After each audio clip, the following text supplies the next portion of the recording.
What up? What up? Welcome back to the channel. I'm Moda J, and it's just a Saturday night. I just had some thoughts on my mind, and I figured we need to talk a little bit about Jenard and Diamond. And it's looking like these two may end up clashing with each other. These two may not have a long journey with each other. As far as the multiple seasons we had, this may be it. This may be the end. I don't want it to be, but if it is, in the event that it is, we were all here.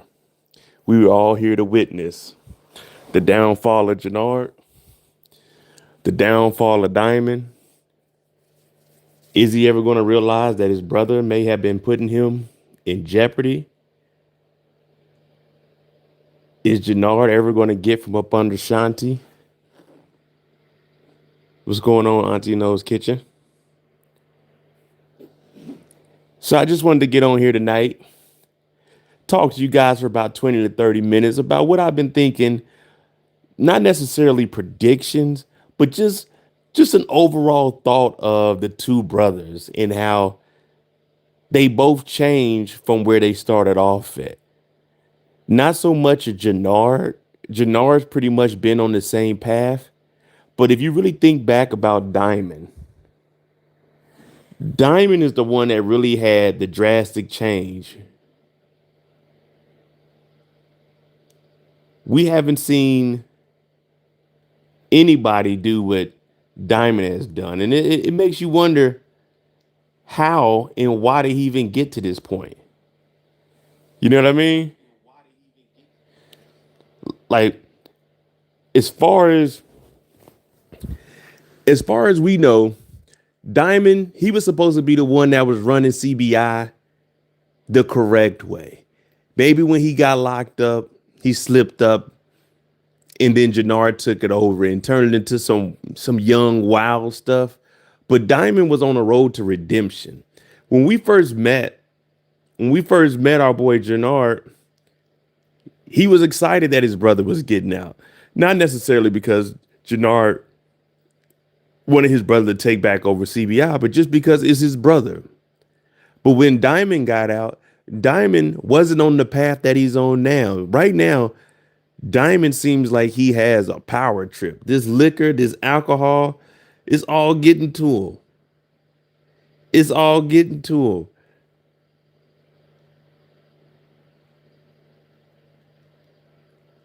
And it's making you wonder how and why. When did this shift start to happen? Leaving season 2, leaving season 1, him and Tommy, they were BFFs. I know the coalition played a part, but remember, Diamond wasn't trying to live this life. When Diamond got out, he was trying to go on the straight and narrow path. He got out, he was messing with old girl. He wasn't really wilding out. Then he started catching bodies with Tommy. And it's like, it was just a quick 180. Once we got into season 3, this dude just said the hell with it.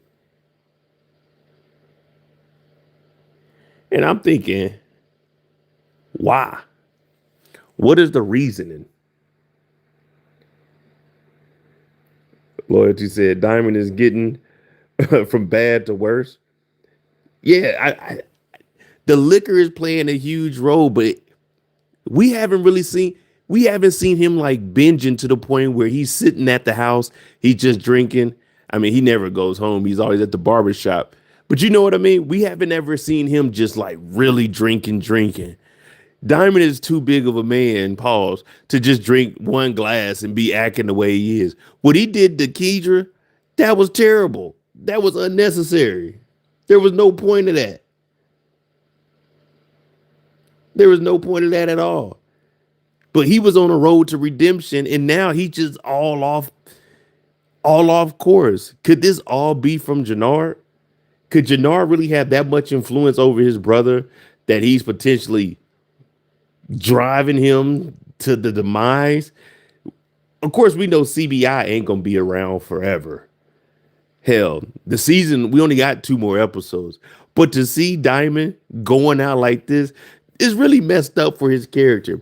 None of us thought he'd get to the point where he is now. We knew, okay, everybody said a little bit about his acting is a little shaky. But if we just talk about the character, Diamond was not supposed to end up like this. And it makes you wonder why. Why is he going down this path? What up, Detroit? What up, Detroit? Thank you, RD, for the 4.99. You know what I mean? What is what really drove Diamond to get to this? Diamond was going for redemption. He's having flashbacks because he know he did wrong when he killed the PO. He got the little Leon kid killed. He told Leon's mama he couldn't mess with her basically because he wasn't in the right headspace at the time. How did this guy turn into the food that we see now? He just fighting, shooting and shit, doing whatever he wants. There's no way you can tell me it's just the drinking. Something else had to happen behind the scenes that they ain't telling us. You know what I mean? They may have cut a scene or two out because there's no way I'm looking at Diamond and Diamond is pretty much Jenard without the hair on. You know what I mean? What up, Eric? What up, Ron? You know what I'm saying? I was just sitting here and I said, you know what? This fool Diamond, he really is. He's the coherent version of Jenard. Jenard's wilding out. And yeah, we all thinking, oh man, Jenard, he crashing out. But that's what we expect from Jenard. Diamond, we didn't see this. Remember, Diamond was always the laid back brother. Oh yeah, well, we gotta do what Tommy wanna do. Okay, Tommy, that's a good idea. Man, I got Leon killed, man. This on me, man. But now, think about it. Just in season 3, all right, what was it? Season, I mean, not season, but episode 3, episode 4, we need to get D-Mac. This nigga just went to putting hits on people and try to get like D-Mac, have him take out the 9/7s. I'm like, all right, there wasn't that much of a time difference between season 2 and season 3. So I'm like, what made him? If you think about your everyday life, no one changes their mind that drastically like what Diamond is doing. You know what I mean? Diamond went from having nightmares about seeing a body in the seat to now he's calling hits. I said, man, there's no way Diamond's living like this. There's no way. I mean, I get it. It's cool for the storyline, but I really wanted to know how. What what what made Diamond? I guess we could kind of put it on Tommy, but I don't want to continue to put things on Tommy because every time I put stuff on Tommy, people are looking at me like, Mo, you're tripping. Come on, cut Tommy some slack. Even though right now we might have a live tomorrow night. I'm building a case on Tommy Egan, just a heads up for everyone. So if you see other people doing it, just know I'm building a case right now and I'm putting together some very credible evidence against Tommy Egan and why he should be arrested and why he should have been arrested by Bobby DeFranco last night. Because I know a lot of people have been messaging me and saying, oh, they ain't got nothing on Tommy. Well, tomorrow I'm going to prove everyone wrong. I've been building this case behind the scenes ever since they took out Stacey Marks. I said, we got to go and get this guy off the streets ASAP. But that's neither here or there. But Diamond is just wilding out. Yeah, Tommy may have pushed him to that. But Tommy's never screwed Diamond over to the point where he was taking money from Diamond. He always brought him to meet Che. He put it's 50-50 with him and allegedly with CBI, even though it's not really. But he still put CBI on the map. If you remember after season 1, Diamond was lost. If it wasn't for Tommy and them, well, Tommy going basically straight at the Flynn's and having Liliana, CBI would be up under the water. They wouldn't be afloat right now. So we got to give him some credit because CBI didn't have anything. Dahlia got introduced. Dahlia got out of here, but the pipelines opened up. And then Tommy got them to connect with Che. So it's like, all right, if this is my lifeline, I got to continue to work directly with Tommy. The hell with what my brother Jenard is talking about. Hey, yeah, there you go. AUSA mode. Hey, I got something for y'all. I was doing a little bit of research today, just a little bit of digging. But wouldn't it be in your best interest to continue to work with Tommy? Even the whole D-Mac situation, there was really no. I'm thinking about this season, and I'm thinking there's no reason to even get in that D-Mac situation. Who cares what King Kilo was talking about? Who cares? D-Mac helped you out when you fucked up with Leon. You know the only reason this whole thing went down is because of Diamond. Diamond got Leon killed. Diamond taught this nigga how to stick, but not how to move, and he got popped in the streets. So D-Mac really is in this nonsense because of you. You were scared to go get at Mad Dog, so you sent a kid to go and do it, and now you trying to get the kid. It don't make any sense. When we really think about it and break it down line by line, Diamond is an idiot. Diamond is a complete idiot. And all of this is his fault. You don't teach a kid how to fight when you walking around Chicago. You got to teach him how to pull a trigger. But he punched the guy, and it was multiple people. First of all, if you fighting one guy and he got a homeboy, if you fighting my boy and he start losing, I gotta jump in automatically. It ain't gonna you gonna knock him down and we just gonna let that ride. Unless it's like multiple and everybody like, all right, one on one. But if it's us two and you and ain't no one there, okay, yeah, we gonna get to jumping. And then Diamond sat there and watched Leon get popped and didn't do anything. He cried. Help, someone call 911. So a gangster nigga is calling 911. But I'm trying to figure out what triggered Diamond to turn into what we're seeing now. Maybe it's all the deaths that are piling up around him, which got him to go back to drinking. But it ain't making any sense. It ain't making sense at all. You see what I'm saying? I don't know, man. I was just thinking about that. And I said, man, I don't know what turned him into. He's not even a demon. They really they making him seem like he's a boss of CBI. He keeps saying, "Hey, I'm the head of this organization. This is my gang. CBI is mine." But dude, you ain't making no boss moves. Everything you doing is like little boy moves. This is something you could expect from Marshall and D-Mac. So why? Why? Why? Why, Diamond? I need someone to help me out with that explanation. Explanation, my bad. It wasn't making sense.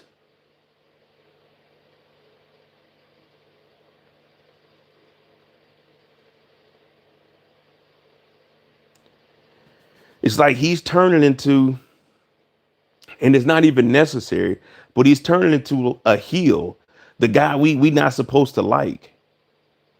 But Diamond was never that character. His character wasn't ever built to be an unlikable character. But as the season progresses, we're looking at him and we're like, man, I'd rather work for Shanti at this point. What up, Natural Virgo? Firefox, Jenard and Vic, the goats. We're gonna see about that. We're gonna see about that a little later on. Tonight, I just wanted to talk about the two brothers and more of just a overall perspective of both of them. Cause we see we see Diamond starting to get on this power trip. But even when he took CBI back over in season one, we didn't see him act like this. So would you guys would you guys say him going to meet Shay was like the icing on the cake where he really started to feel himself? Because he was listening to Tommy in the beginning. Jannar was in his ear, but it wasn't too prevalent until he got those bricks. And then that's when he did the vote and he really kind of flipped on Tommy.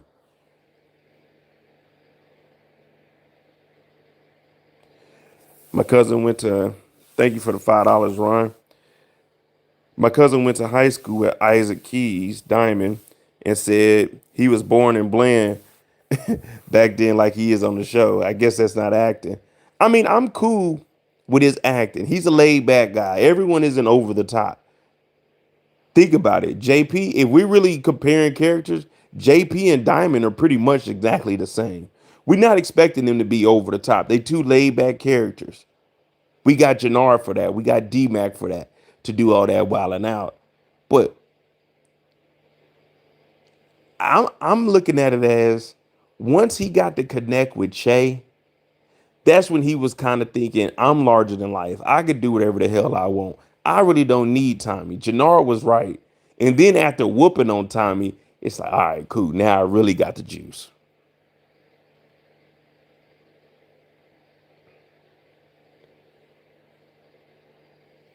And is there a possibility of him getting back to who he is?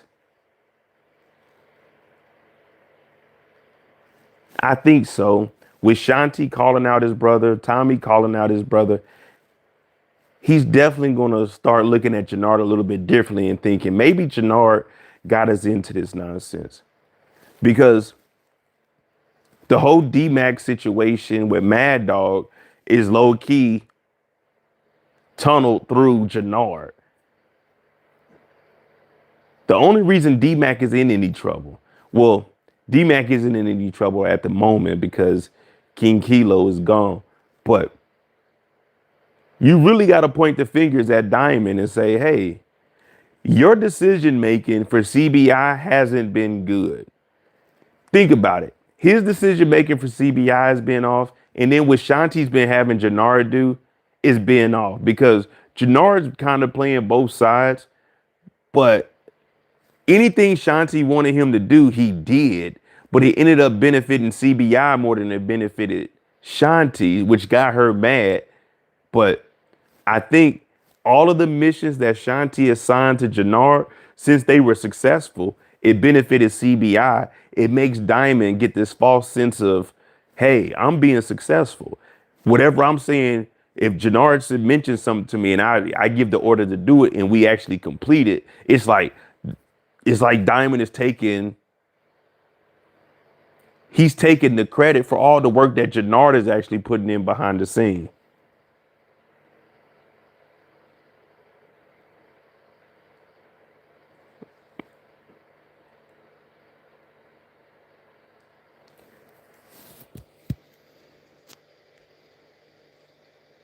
Like Bishop, yeah, there you go. If you look, that would be a good comparison right there.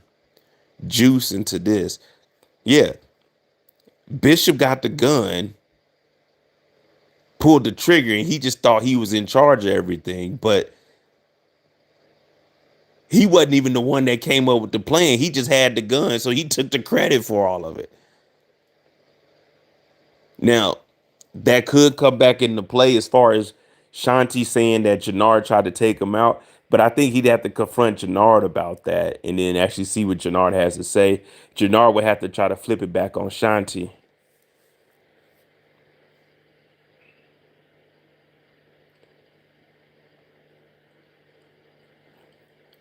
And there's really no pushback. Think about it. Between Jenard and Diamond, there's really no pushback. It's more of telling Jenard, man, just do what the hell I want you to do. You know what I'm saying?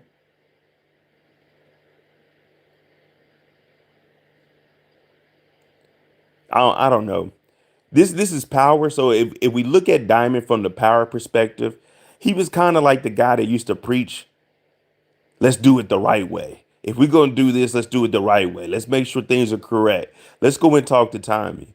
But now, with him gaining the power of CBI, with him gaining the power from Che, it's kind of like, all right, now everybody's a chess piece.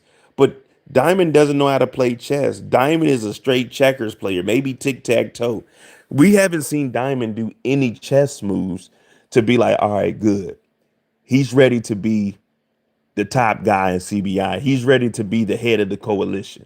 Yeah, the coalition is a collective of all the gangs, but they still need one definitive leader, which would be Diamond, because he's getting the fentanyl and he's getting the cocaine. Connect Four. Now Connect Four may be too intrigued for him. Um, we got to probably give him shit, I don't even know what you could give Diamond, but someone give me someone give me a plan that Diamond has put together that actually was like a chess move. You could be like, okay, we gotta make this happen. Cause the whole 9-7, that was Jenard's plan. Jenard went over there and told them how to do that. All Diamond did was say, you go and talk to him because you like a brother.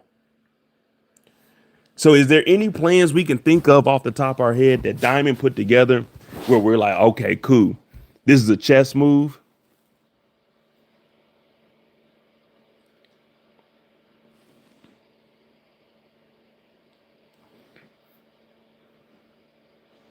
The prison pipeline.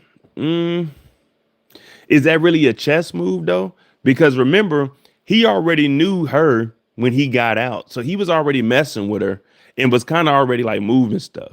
But I mean, I guess we could put that there, but when you really think about the actual chess move, the whole thing was Kendra was saying we can't move the fentanyl because it's too dangerous.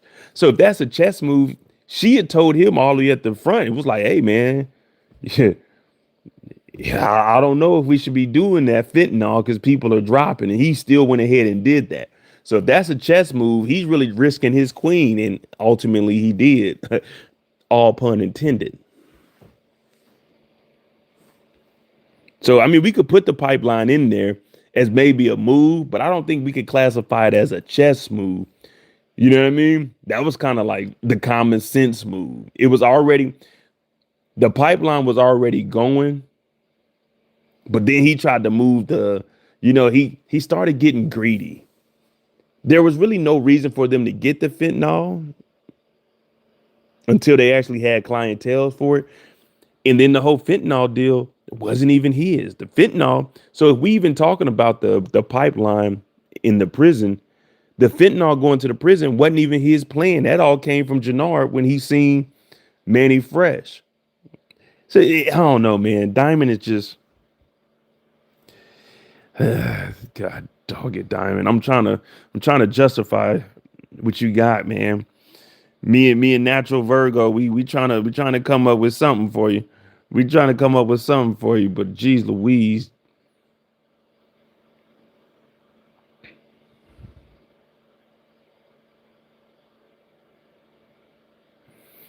Then he goes to talk to Shanti, and I'll say this. Hey, Virgo, I was just about to say, he went to Shanti. One thing about Diamond, what we realize Diamond doesn't do, Diamond doesn't do any due diligence. If you tell Diamond something, he just goes with it. He don't check it. He just runs with whatever you tell him. Janarda tell him something. Oh, go do this. We need to do this. Okay, let's go do it. Shanti says, oh, your brother took you out? What? He took you out? Diamond isn't going to fact check anybody. You just tell Diamond something and he's going to run with it. So I think that's really going to be his downfall. Now, he does have consecutive generic call outs, which does have me. I know people were asking, what do I think about the whole Shanti and Jenard and Diamond? I think he's going to go back to Jenard about it. He might be the one. Well, I think Tommy or D-Mac could be the one to take out Jenard, but I think he'll question Jenard. He's going to have to sit down and ask, what happened between you and Shanti? Auntie Nose Kitchen said Diamond playing shoots and ladders. He got to fall all the way back. Yeah, what he needs to do is actually sit down with Jenard and ask Jenard questions. Get some facts from Jenard. All he does is hear Jenard and, all right, Jenard, you do what? Okay, good. Do this. Don't do that. Do what I say. But he's not asking any questions. They always say a good leader is supposed to ask and see what the subordinates got going on. But he don't do none of that. You give him a glass of some whiskey, man, you can convince Diamond to do whatever you want. Hey, Diamond, we go rob a bank. What up, Queen? Hey, Diamond, let's go rob a bank. Well, I think we can rob that bank. That does sound good. Go get some of the young CBI members and let's go do it. Did we do any research? Did we do any surveillance on the bank? We don't need to do that. Get the guns. Let's go get the bank now. Like, come on, Diamond. We trying to help you out, brother. But there's no reason for you to be this power hungry. You just got in charge of the coalition. You just started copping bricks. You haven't even re-up yet. So Tommy has a 24-hour clock. We don't even know what the clock is on Diamond. Diamond is status quo. Jenard and Tommy trying to make moves. As crazy as that sound, at least Jenard is actually trying to make moves. At least Jenard is actually trying to make moves. We already voted on it, Tommy. The coalition said they want to move with the bricks and fentanyl in the Yardies territory. Okay. So what's y'all playing in the Yardies territory? Y'all already got clients of the fentanyl, or y'all just buying fentanyl and y'all don't even know nothing about it?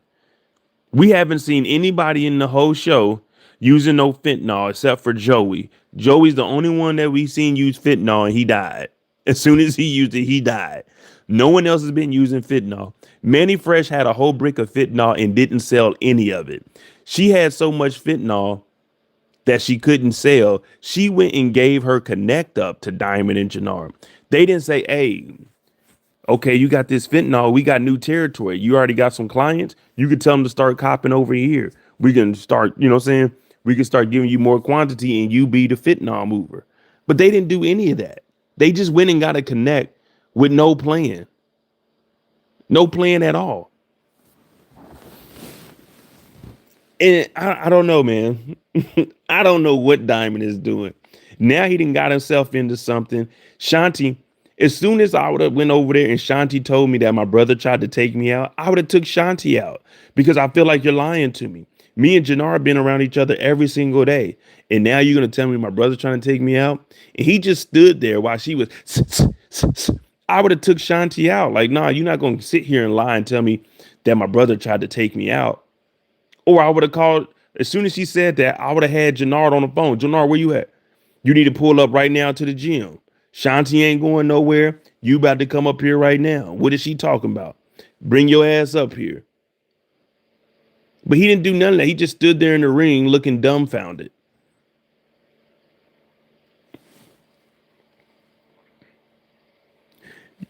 He got the guns from the Yardies. This is what Virgo said. He got the guns from the Yardies and he wanted to just pass it out.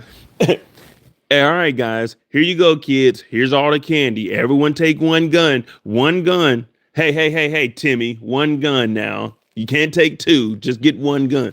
Yeah, you were going to spread the guns out and do what? Everybody just got a dirty gun on them. Everyone everybody gets a dirty gun. We don't know what we're going to do with these dirty guns, but everyone get one. Everyone in the coalition, come get you one. You get there late, you get a revolver or something. Like, dog, I don't want the revolver. I want a real gun. I want one of them gold guns. Oh, well, we only got two of them. And then Tommy gave the guns to Asher, and then Asher turned his back on Tommy. So now all the guns are gone. If Diamond was ever going to step up to anything, he should have stepped up to Tommy for the guns. Y'all took out all the Yardies and got their territory, and you're about to be moving dope. Why would you just let Tommy? I don't know, man. I'm kind of confused.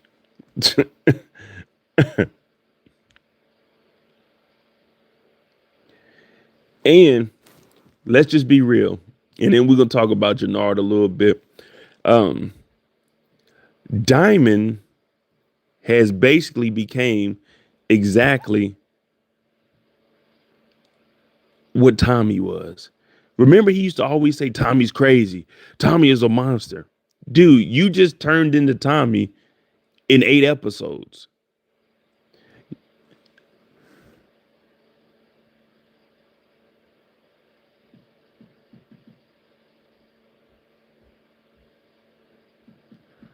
Remember, oh man, Tommy's a monster, man. Tommy's crazy. In the trailer, we see him telling Jenard, which is wild, Tommy's going to be coming for your ass like the Terminator. What? Excuse me? So what you gonna do about it, leader? You CBI's leader, you fought Tommy already. You supposed to do something.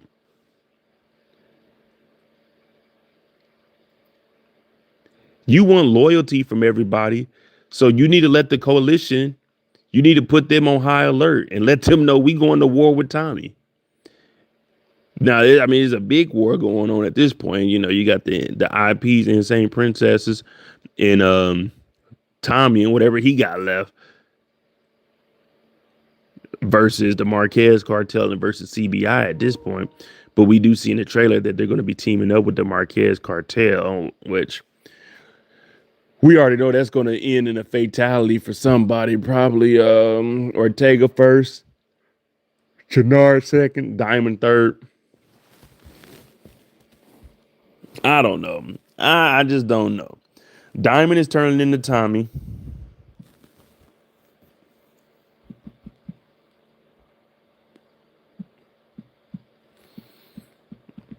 And he just wants loyalty from everybody.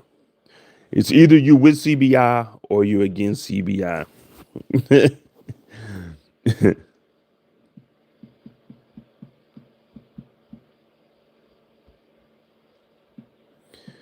And Jenard.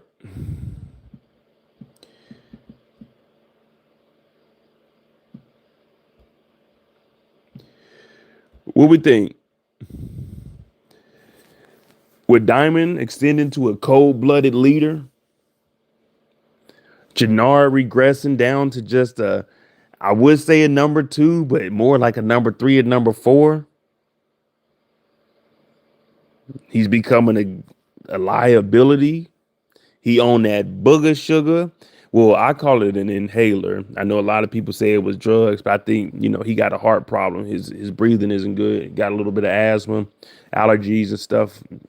But his sinuses are really kicking up right about now. I know a lot of people say he's on drugs, but his inability to pretty much manage his own self.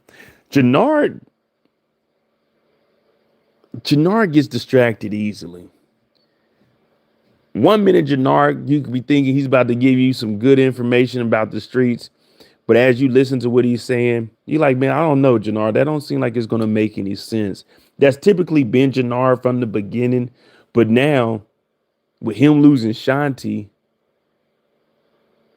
and he's back on that ish, he really wilding out. Who do we think is more of a liability? Diamond or Jenard? I mean, that's kind of easy to decide since we've seen Jenard just take out JP. And that's really like, all right, Tommy's going to be coming after him. Tommy, Jenard is here. Jenard is here, Tommy. So it's like, all right, we know that. But if you just remove that part, just up until right before that, who is more of a liability? Yeah, Tommy fought Diamond, but I think Tommy's kind of scared to fight Diamond unless he got a gun on him. JG Wentworth. Tommy calls Tariq, please save me, Lord and Savior. Father, Tariq, please, I'm in trouble. Please, baby, please help me. He got on that phone and called up Tariq ass. they whooping ass down here. It might be Kate calling. Kate back in Chicago for JP's funeral, so it might be her calling. But this is how I know you're trolling. You definitely know how to say the names right.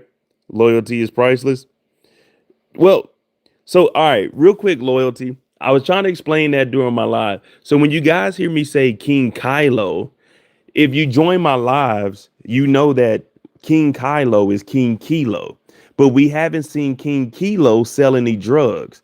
King Kilo hasn't had any kilos. So on my channel, I say we're not calling him King Kilo because he ain't moving no dope. Until you got to earn your names on my channel. Everybody gets nicknames.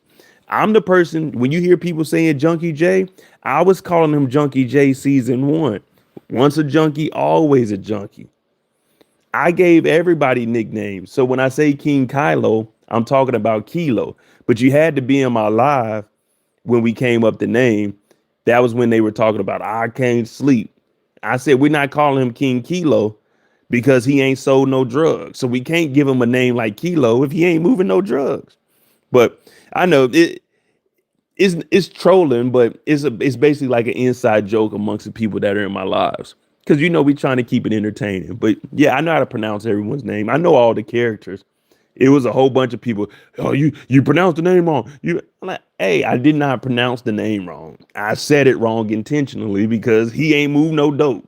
And just like I said, he was a weak ass character. I can't sleep. And when I told him to go do it himself, he should have went and did it himself. And what happened? He ended up getting popped by the same person I was saying go do it yourself and not go and talk to Jenard.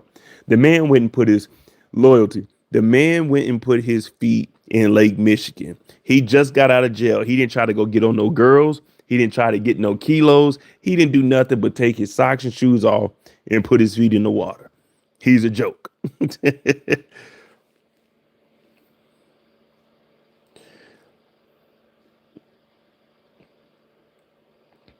Yeah, it's Insane Princess, but I say Insane Princesses. That's because we were saying, how the hell are you in the cartel with a weak ass name like Insane Princess? So I call it Insane Princesses because it's weak.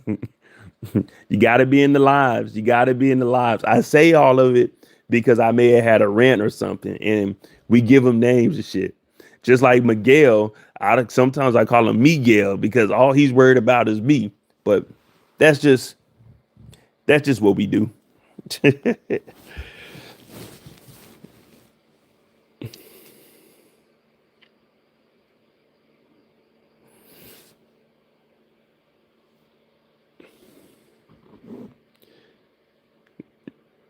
Yeah, we call them the Insane Princesses with the extra S's at the end.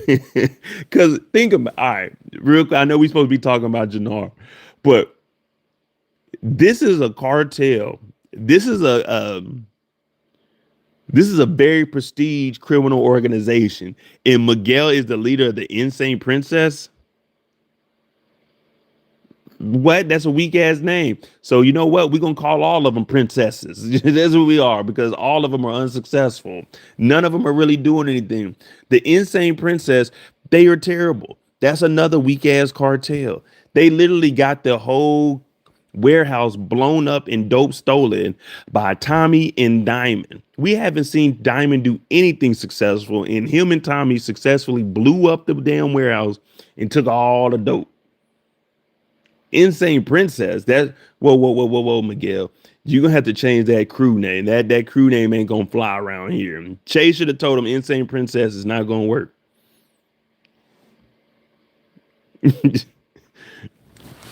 But yeah, there's a method behind my madness, guys. If you're new to the channel, hit that like button, hit that subscribe button. Everybody hit the like button. But yeah, everything I say, the names are just nicknames we came up with. You see how my lives are on Friday.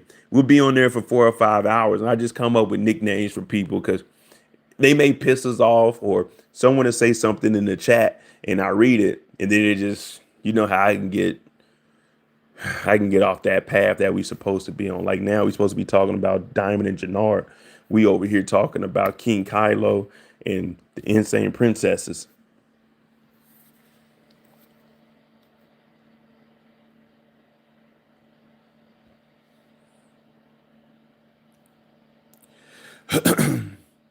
But let me see, where were we at? Oh, Jenard. So yeah, we know Jenard is definitely the biggest liability. I don't think we've seen anybody. Can we name anybody in the Power universe that's messed up and screwed people over as much as this? I don't think we. Maybe Dre. Could we compare Jenard to Dre yet? Could we compare Jenard his mess ups to what Dre was messing up to Ghost and Tommy? Empire, exactly what I was saying. Cubic zirconian. Hey, I called that nigga Moissanite the other night too. Like, come on, Diamond, you ain't the real deal no more. Dre was the worst. Hey, if you go back to my season, because I started doing recaps of Power in season 5. I actually was a fan of Dre's character. I liked how Dre was. I liked how his character was moving. You know what I mean? Of course, we knew he was fucking things up, but sometimes in TV shows, I like the grimy dude. I like the slimy person. You know, if you've been following me for a while, you know I'm always trying to find a good Fed. And when I say a Fed, it could be a police officer, an attorney, uh, a state's attorney. All of that falls up under the Fed category on my channel. But I'm always looking for, if you can get a good police officer or a good state's attorney, that helps push the series along. Because if we don't have good Feds, then we'll just have people running around and wilding out, and the show would get too out of hand and too unrealistic. So I feel like we always had to have at least one good character. And up until episode 8, I thought that was Bobby DeFranco, but Bobby DeFranco let Tommy go. And I'm working on a case right now. I don't know if I'm gonna do a video or if I'm gonna do a live stream on it, but I'm working on a case right now to try and get Tommy Egan locked up.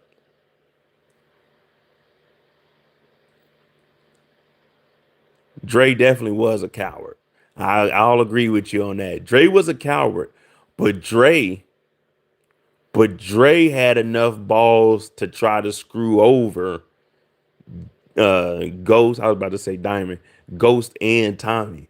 One thing about one thing about Dre, he was going to do whatever he could to survive.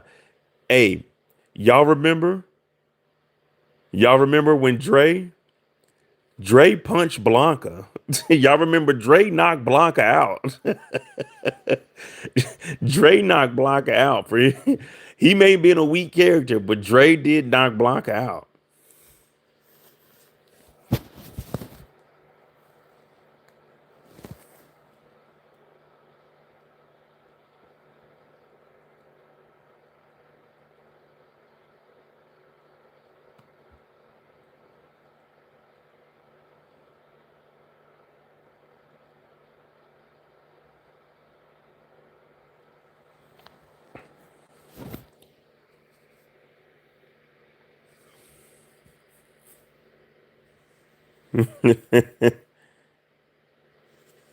Yeah. You gotta if you don't want to watch my whole live, so every night at 6 p.m. Eastern, my live stream, the extended versions that I do on Friday nights are probably like 4 hours, 4 to 5 hours. But every night throughout the week, from Saturday up until Friday, I have each individual character cut out. So if you want to watch the shorter videos of them, they drop every day at 6 p.m. The cutouts of each character from my live. So you can definitely watch those. They're all the videos where it'll be the character, and then it'll be like a yellow circle with like a quote up under it. So if you want to watch all of those are from the lives.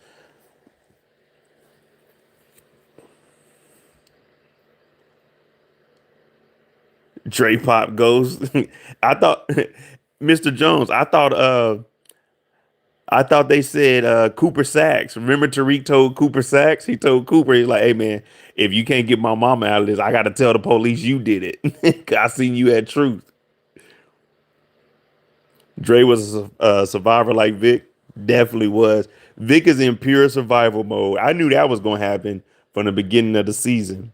I gotta go watch the videos. Okay. Oh, here we go. My bad, Dutch. Bobby couldn't arrest him because he moved evidence from the crime scene. So he thought he knows Tommy did it. That phone is now inadmissible. Hey, that's good right there. I'm gonna put that. I'm gonna put that in my case file, Dutch. But I got some damning evidence. I got some damning evidence on Tommy Egan and why he should have been arrested. Tommy should have been arrested. No ifs, ands, or buts. No questioning. No talking. No nothing. So I got a video I'm putting together. I don't know how I'm gonna format it, but I think I'm gonna drop it tomorrow at noon Eastern. So if you guys can check that out, it's gonna be titled "Tommy Egan Should Be Arrested, No Questions," and I'm gonna give you guys a rundown on why Tommy should have been arrested.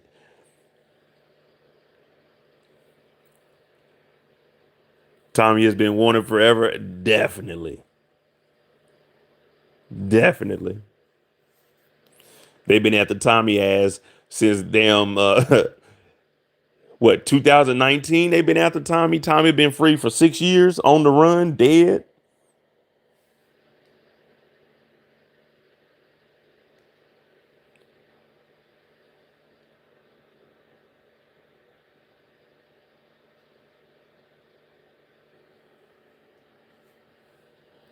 We gonna see. Oh yeah, we supposed to be talking about Jenards. See, man, y'all be getting me distracted. Y'all be getting me distracted. Jannard, what were we talking about? Oh, him being a liability.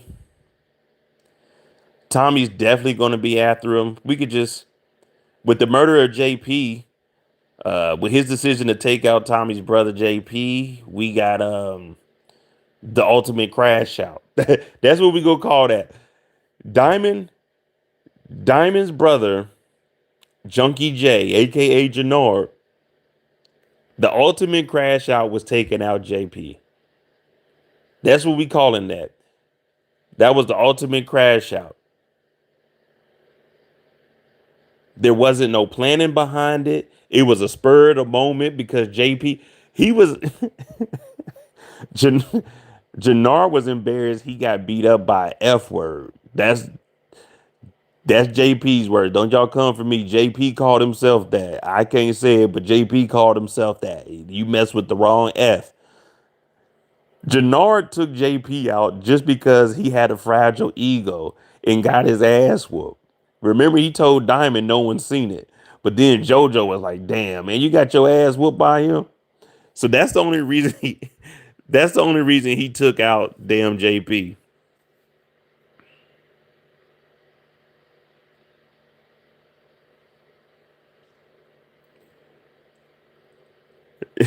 AKP with Jannard on that power, I mean that powder, he wasn't no superhero, man.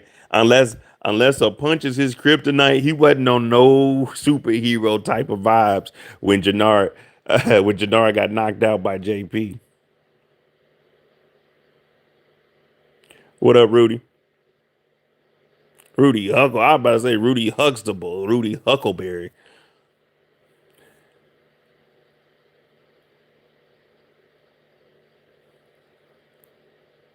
Yeah, Jannard took him out, and then he took out. Well, at least if. Well, wait. Hold up, guys. JP, if Jannard can get to Diamond, this is just me. I know this isn't going to happen, but think about it. Jannard can just say, "Hey, King Kilo and them took me over there. They put a gun to me, and when they got there, King Kilo shot JP to try to get at DMAC because he was on the phone, and JP just said, Jenard is here. Jenard is here. Tell Diamond, King Kilo shot JP.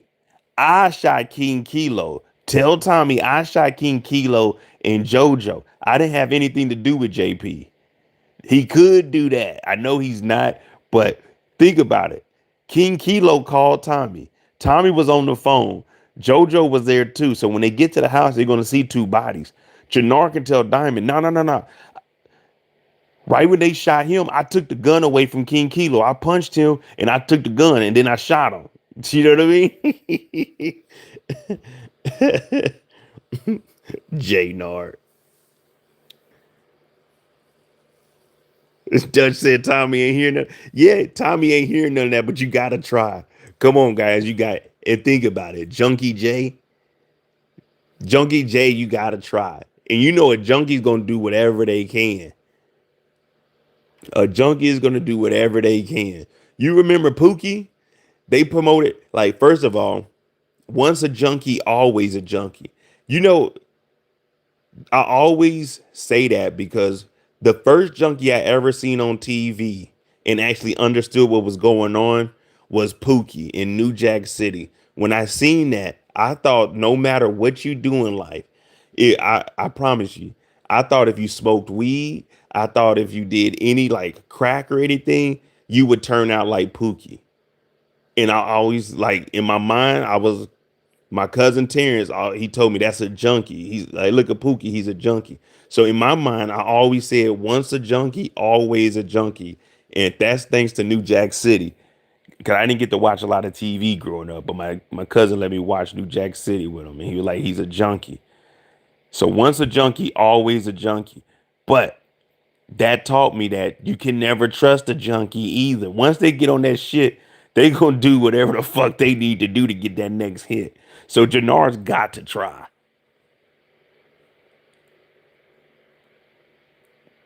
Jenard has to try. Tommy might not hear it, but he got to try.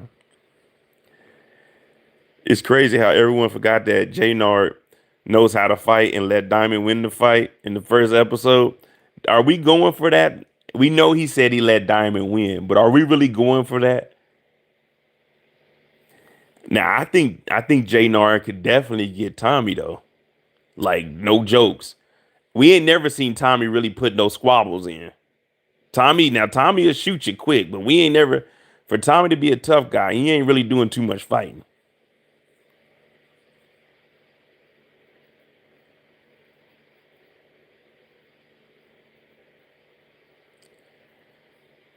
J-Nar could say JP and D-Mac was shooting back and D-Mac got away.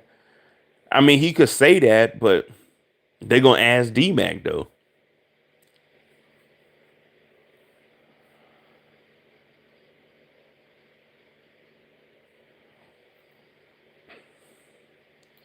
Shanti already planted the seed with J-Nar.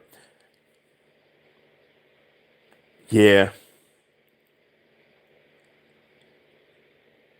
I mean, the episode already aired. Typically, I try not to talk about the next episode with the trailer, but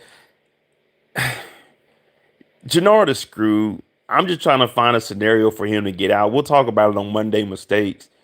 Yeah, there's really no coming back for Jannard. As my initial thoughts were, let's see how they change. But Jannard was headed down this path from the beginning. There was really no going back for Jannard. I never once thought that Jannard was going to stay clean. Even when he was with Shanti and she was checking his arms. Once a junkie, always a junkie. That's why you look at the thumbnail, I said the end is near. I mean, obviously we all know that the end is near, but when I say that, it means multiple things. The Brotherhood is over with. CBI is over with. The end of the series is over with. Someone's got to die out of two. It's over with. But when you really look at the big picture, this is really, I blame a lot of stuff on Tommy. But as far as the internal stuff going on with CBI, Jenard's downfall is his own brother Diamond. Diamond getting out of jail is what screwed Jenard over. Matter of fact, let's think on a deeper level. Jenard, even being in CBI, is Diamond's fault. You guys remember, put a one in the chat. You remember Jenard was supposed to go to college and go play Major League Baseball, but Diamond got arrested and he couldn't continue to do what he was supposed to do because Diamond got arrested and it threw off his whole trajectory. Jenard was never supposed to be around none of the dope. Remember, Jenard was the athletic little brother that was going to college and was potentially going to go to the major leagues. But he didn't get a chance to because Diamond was in CBI and got locked up, and he took over CBI for his brother to hold it down, to make sure that his brother was getting money while he was in jail, putting money on his brother's book. So Diamond really fucked Jenard over from when he was in high school.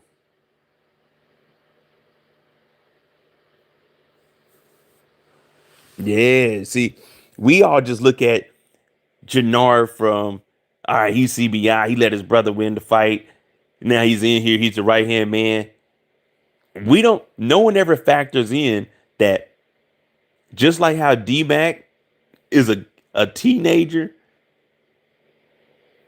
Jannar was easily influenced by his brother. His brother screwed him over. He never got a chance to develop and do his own thing. He got pushed into the game, kind of like Kanan. When you look, when you look at the whole Power universe, in the OG Power, everyone hated Kanan. Everyone. Did you agree that Kanan was a villain in the OG Power? In the OG Power, we loved Ghost. We hated Kanan. We were like, damn, this nigga Kanan is ruthless. This nigga Kanan is evil. But if you go back to my season one breakdown of raising Kanan, Kanan never had an opportunity to be anything except for the demon he was. Remember, Kanan was good in school. Kanan was good at a lot of stuff. He was a good kid when we first met Kanan. The first time we seen Kanan on the screen, he was in elementary, and Raquel, the damn snitching demon, gave him a sock with some batteries to go beat a kid at school. That was not Kanan's life. Rock ruined him, which from that screwed over all these other kids and characters. Screwed over James and Tommy because that's all Kanan knew because of his damn mama and his fucking uncle selling drugs. Kanan never had an opportunity in life. You see what I'm saying? When you really start looking back, all of this, but it's not even Rock's fault. You know whose fault it is? It's the grandfather of power. The grandfather of power is Malcolm Howard. If Malcolm Howard would have never messed with underage Rock, we would have never had this series. Malcolm Howard is the ground zero of the whole Power universe that fucked everybody over. No Malcolm Howard, there's no young Kanan.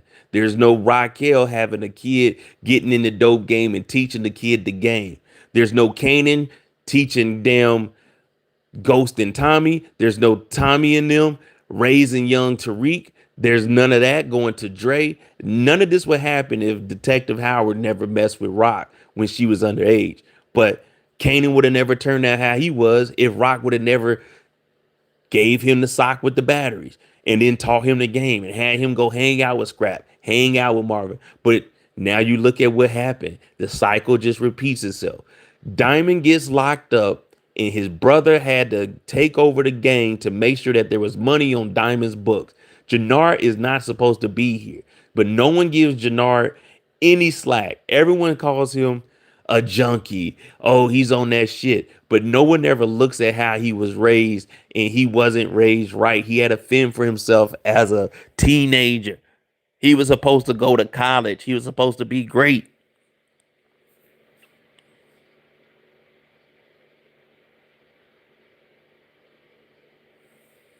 Oh yeah, Cam.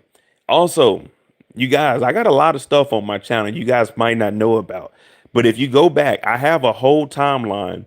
I have the I have a an Excel spreadsheet on my computer of everybody's birthdays, how old they are. We need to update it though, because it's 2023. We did a 2 hour live where we got everyone's birthdays from what we were told and how old people said they were. But there's a whole spreadsheet of everyone's ages, birthdays, when they went to jail, when they got out, to the best of our knowledge.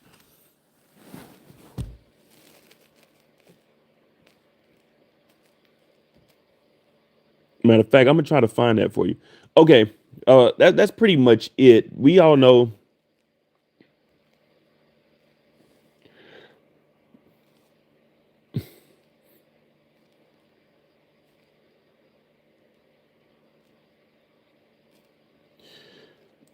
there's no coming back for Chinar. Here you guys go. Power.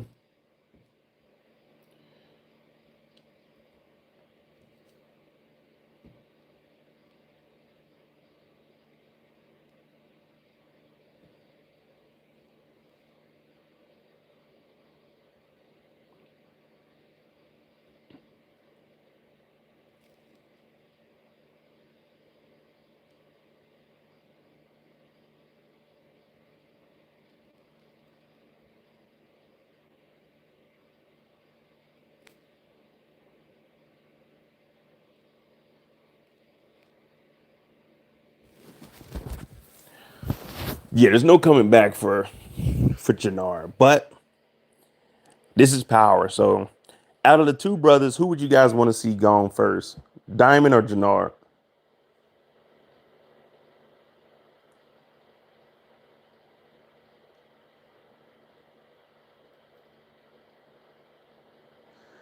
Diamond or Jenard?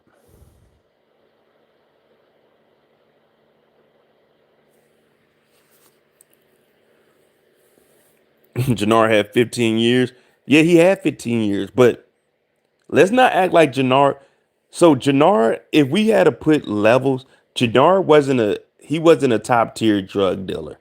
Jenard was probably like a middle tier drug dealer while he was on top. But he had a Jenard made enough money to get a Lambo. Them Lambos ain't cheap. He at least had to come up with 210, 215. Maybe he traded in the car or something. So let's just say 200. Jenard did stack up at least if he had 200 for the truck, knowing how most drug dealers are, he didn't seem like he had a lot of product because him and Vic were down in the basement when we first seen him. Horrible drug deal. So he probably saved up all his money and bought the Lambo, and that's it. And he's just scraping by. But he at least saved up, let's just say 250. He at least saved up a quarter.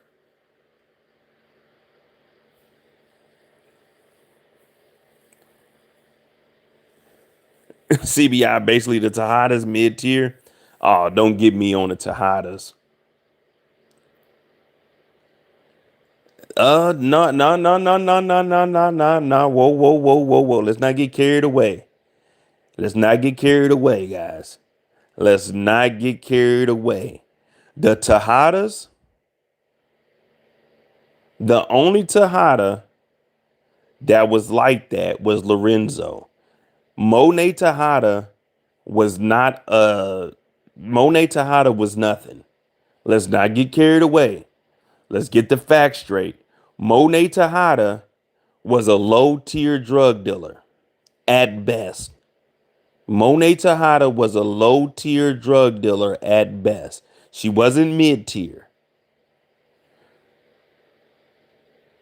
Lorenzo Tejada was mid tier. Monet Tejada was never a mid tier drug dealer. She was married to a mid tier drug dealer. Let's get that correct. Matter of fact, we can have a live and we can break down the levels and the tiers of drug dealers. Monet Tejada, when we first seen Monet Tejada, she didn't have any money. The house that Monet was living in, that was Lorenzo's house. That bar that Monet had, that was Lorenzo's bar. The $1 million in the safe, that was Lorenzo's $1 million. That's why Monet couldn't spend it. That's why Diana took her daddy's $1 million and put it on a lawyer to get her daddy out. Monet was a low tier drug dealer at best. Monet didn't have any connect. Monet had to depend on an 18-year-old Tariq St. Patrick. Monet had a cop and still wasn't moving any packs. Monet Tejada was a low tier drug dealer. No, no, no, no, no. Monet had Lorenzo's Porsche.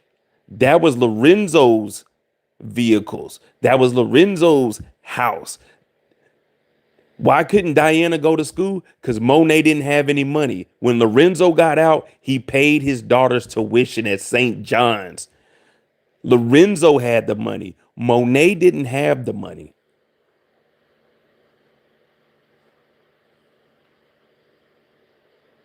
Nah, I know. I see JG. That's what I'm saying. I got it. That's why I try not to read the chat that much. Monet did make Monet did make Lorenzo jump off the porch by getting those bricks. But Monet wasn't selling those bricks. Monet didn't sell those bricks. You remember Monet had the bricks in the back with Lorenzo? Little Lorenzo with Kane. Remember? And they got pulled over. She was nervous. Who had to sell those bricks? Not low tier Monet. Monet was just at the house. Lorenzo sold those bricks. Lorenzo was out there risking his life. That's why Lorenzo went to jail. Monet was never the drug dealer. She just went over there and was talking shit and got the bricks. And then after that, Lorenzo took over. Monet was low tier. Yeah, Monet was so low tier. She had to have her kids selling dope. She had Kane selling dope. She had Drew out there following around. Nah, Monet was low tier. We can go back and we can talk about Monet all night because I did an hour video just talking about Monet. You remember when Monet got on that helicopter with Mecca and said, I never been on a helicopter before. That's because she's broke. I don't know no drug dealer that ain't never went on a helicopter ride. It's only $150. I've never been on a helicopter ride before. It's only $150, Monet. You ain't got $150? You ain't got $150.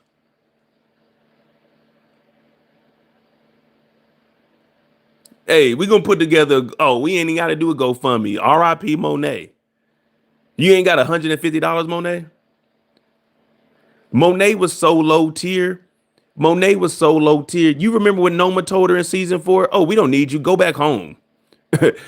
Go back home. I'd rather deal with these fucking 19-year-olds. Monet, we don't need you pulling up in fucking Prada minks and shit. We don't want that shit. Get out of here, Monet."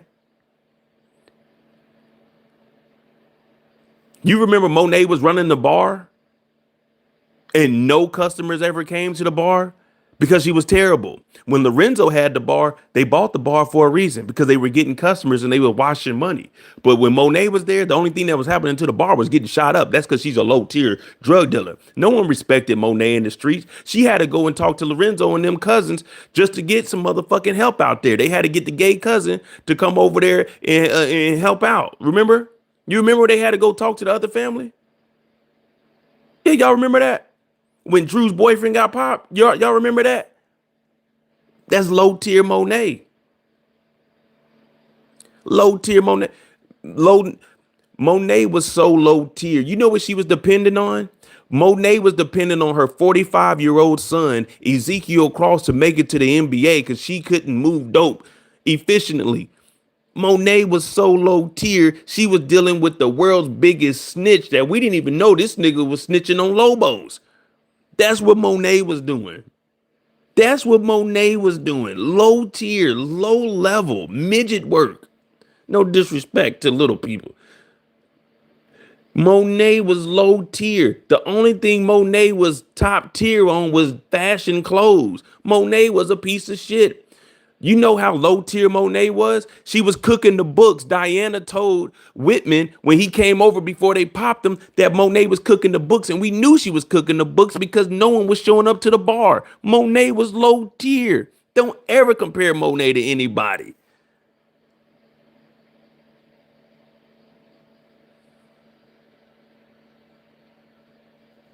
He was lottery, but guess what? He ain't lie. Monet did. You lied. I gotta tell him what I know, Auntie. Yeah. Monet was so low tier that she sent fucking Ezekiel across to goddamn Mississippi. The nigga thought he was 3. The nigga was 15 years old.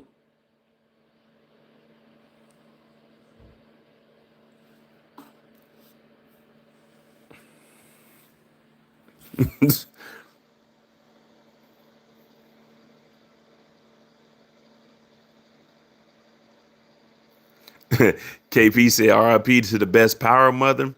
Hey, I'm telling you, if you're new to the channel, you missed out on a lot. 2 Mother's Days ago, I got a video on my channel too. If you want to go do a comparison between Tasha, Monet, and Rock, we got a Mother's Day special. We might do one in 2026, just a refresher. But we do have a Mother's Day special where we talked about the most messed up mother, the most hustling mother, and the most fashionable mother. So there's a whole hour and a half live talking about the mothers of power. Well, just between those 3. But yeah, we got all of that. Come on, man. I do this. But Monet is not even mid tier. Rock, top tier drug dealer. Monet was nowhere near Rock. Monet was nowhere near Rock. We have to put her in low tier. Just like Tasha was low tier. When Tasha went off by herself and was trying to sell dope out the damn daycare before Jane St. Patrick snitched and called the police, low tier. Low tier.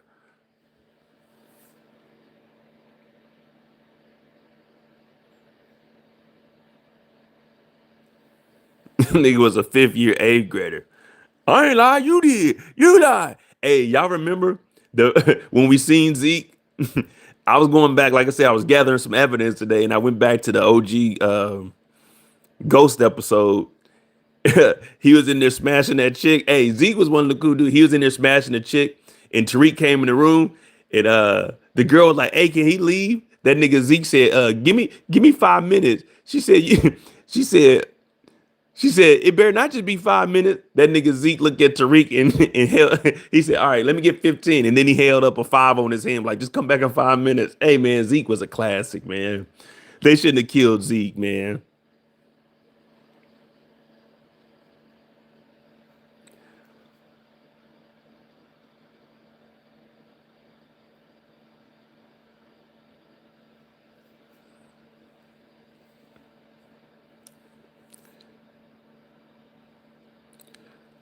JG Wentworth, you probably put words in caps. If it's more than 5 letters in caps, it's gonna delete your message.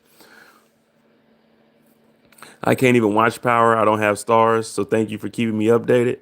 Oh, I got you. Woo, baby. I got you. We were supposed to be we were supposed to be on here talking about Jenard and Diamond. And see, y'all always do that. Y'all always start talking about other shit and y'all want me to read the comments. That's why I try not to do that, because once we start going down that path, then it might be 30 minutes, 40 minutes going in a whole nother direction. But man, it's 3:30. Well, it's 4 o'clock in the morning here. I got some time. It's 4:22. And we've already been on here for an hour.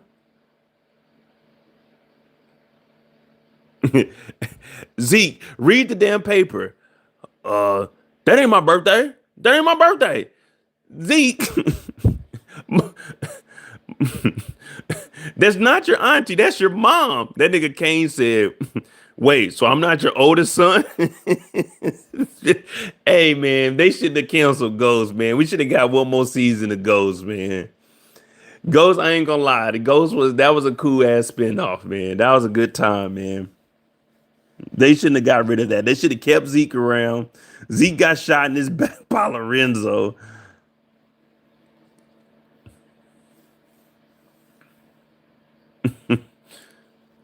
It's not my birthday. That's the wrong year. It's the wrong year. It's not my birthday. Zeke, it's not your auntie. That's your mom. Then I need to go back and watch all those episodes, man.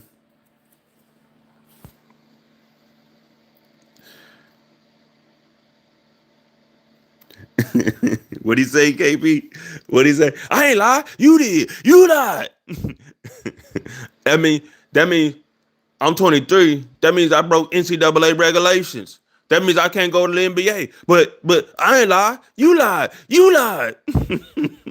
Come on, Zeke.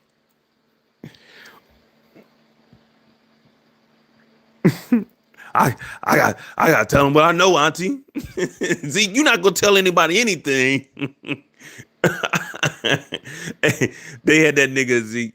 They knew damn well they shouldn't have had Zeke do no fucking press conference. Nigga, Zeke is the last nigga you need to have on camera talking about anything. They was gonna let that nigga do a press conference, and everybody was in the back watching, like, what the fuck? They canceled the whole thing, like, hey, whoa, cut that shit, man.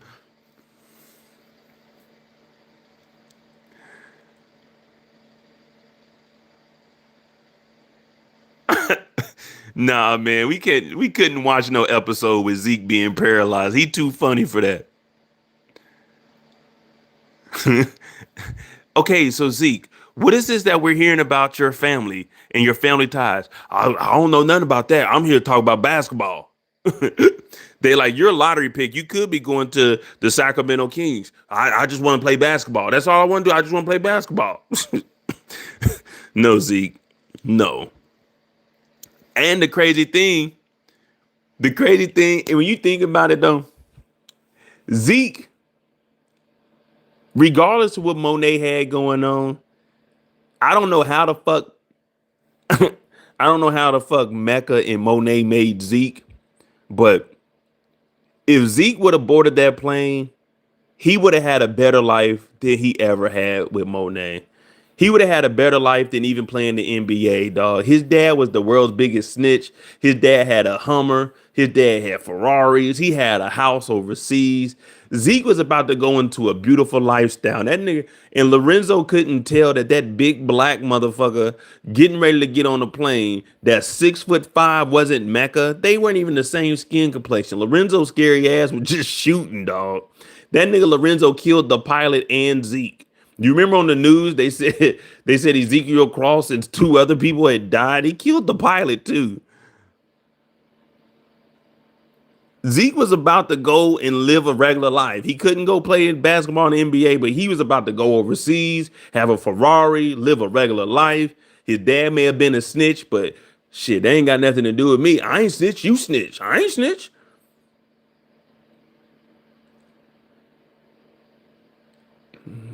Man. And then y'all remember at the end when they were talking, when the news article came on, the news story came on, and everybody was in the living room, and they found out that Zeke had died last night, and that nigga Lorenzo was standing in the kitchen door. And he was looking stupid. Oh man. Ricochet bullet. Hey, that nigga, dog. We knew in the all right. So let me just say this real quick.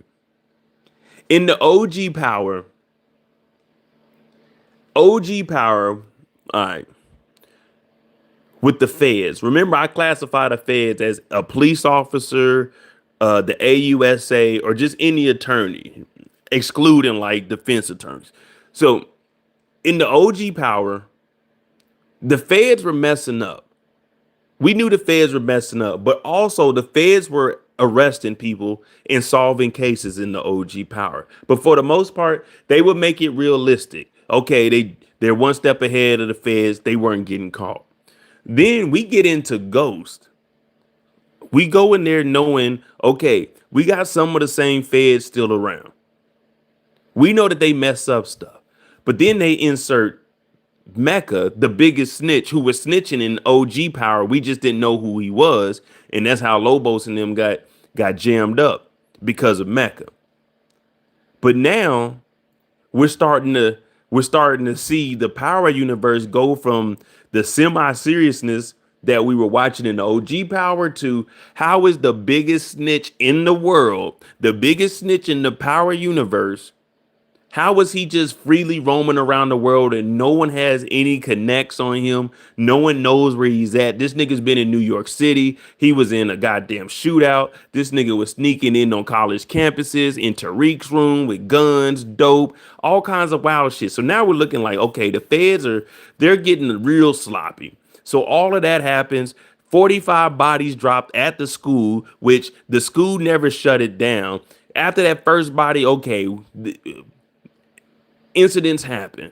Okay. But then we had a body in a swimming pool. We had a professor gone. We had another professor that hung herself allegedly. We had a student get shot at the airport. We had two students get shot out in the parking lot. At that point, the whole school would have been shut down. The FBI would have been up there, not the NYPD. So now we're in Ghost and we're like, okay, this is starting to get ridiculous. And then we get to Force.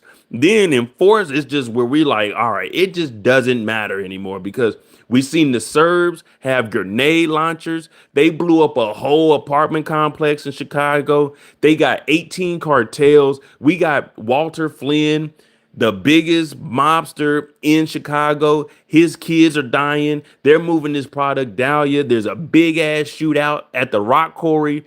There's a lot of shit going on in Force. Like it's just each series, it just takes it to a whole nother level. And it's like, we ain't gonna arrest somebody. We ain't arresting nobody. We just letting everybody wild the fuck out. Also in Ghost, you take it back to Ghost, there was a whole big ass war in a warehouse with the biggest drug dealer. The feds don't know who Noma is. All of these, the biggest drug dealers in the world in real life, we know exactly who they are. We knew who El Chapo was. We knew who Pablo Escobar was. We know about the cartels in Mexico, and we know if we see them, they're going to arrest them. But in power, these niggas know who they are, when the shipment is coming in, who's the boss, who's the carriers, and no one gets arrested.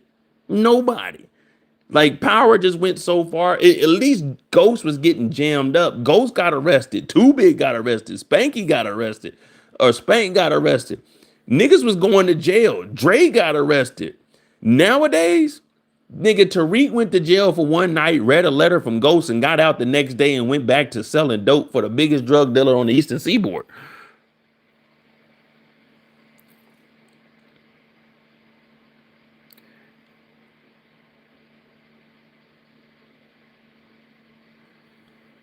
Then we take it back to raising Canaan. So we go back to the future, or is it back to the past? Either way it is, we went back to the future because raising Canaan is in the past, but we watched it in the future. So we're gonna call raising Canaan back to the future, in which Origins is gonna be back to the future too. But at least the police there, they were making arrests. Unique went to jail, he ended up getting out. Ronnie went to jail, he ended up getting out. Well, a lot of people get out of jail in Power though, but that's just the 15 years. If you go to jail in Power, 15 years is the ideal amount of time they're going to send your black ass to jail. 15 years is usually what you get. If you go to jail in Power, you're going to get 15 years. You know, Ronnie got 15. He served 15. What's his name? Lorenzo did 10 years. Not Jenard, Diamond did 15. Yeah, 15 years is about a good amount of time you're going to get. They were about to give Tasha's ass 15 years if she didn't cooperate for conspiracy before she snitched on Tommy via Tariq St. Patrick.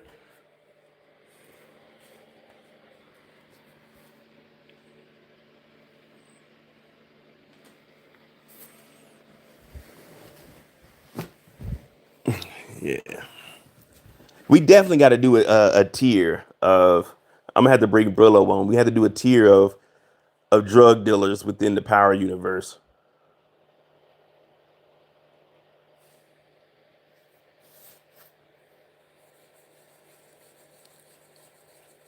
Um, and one thing I do want to see is if with Origins and if they do a legacy spinoff, which I don't really think that's going to come into fruition because it's going to be like 28 before we even see that. But hopefully in Origins, they keep some bad guys around. That's one thing I don't like about Power. They don't keep bad guys around long enough. They could have definitely did something with Mecca to make that last like another season. They could have did 2 seasons with Mecca and just made that last. And we had the Noma for what season 2 seasons pretty much. They could have did something with that, but it is what it is.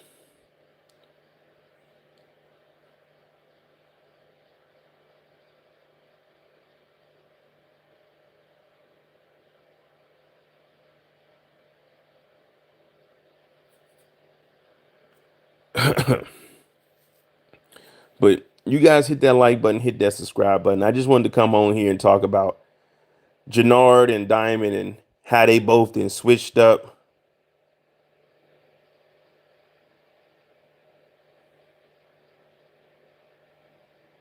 And on the chopping block now. Oh yeah.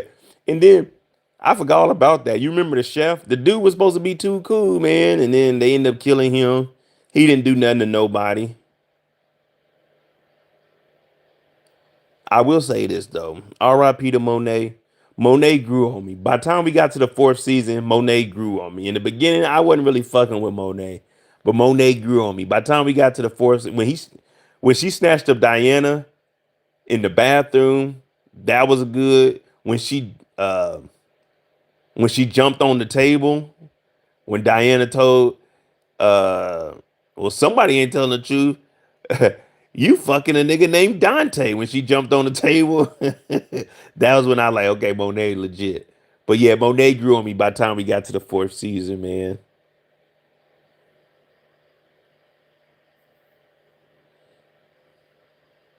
You think they gonna get rid of Shanti? Um, if they do, if they do, I wouldn't be against it. I wouldn't be against it, but it'll have to make sense because I think Shanti's gonna be protected by Tommy. So unless she gets popped during the war, I don't think I don't think she's gonna be on her own anymore. After Diamond showed up, I don't think she's gonna be on her own anymore. She'll probably be around Tommy whenever we see her. She probably won't be coming back to the gym. Once she finds out what Jenard did, maybe Jenard goes to her. But I think Diamond and Jenard, they're gonna probably hash out whatever issue they have, and they're gonna talk to.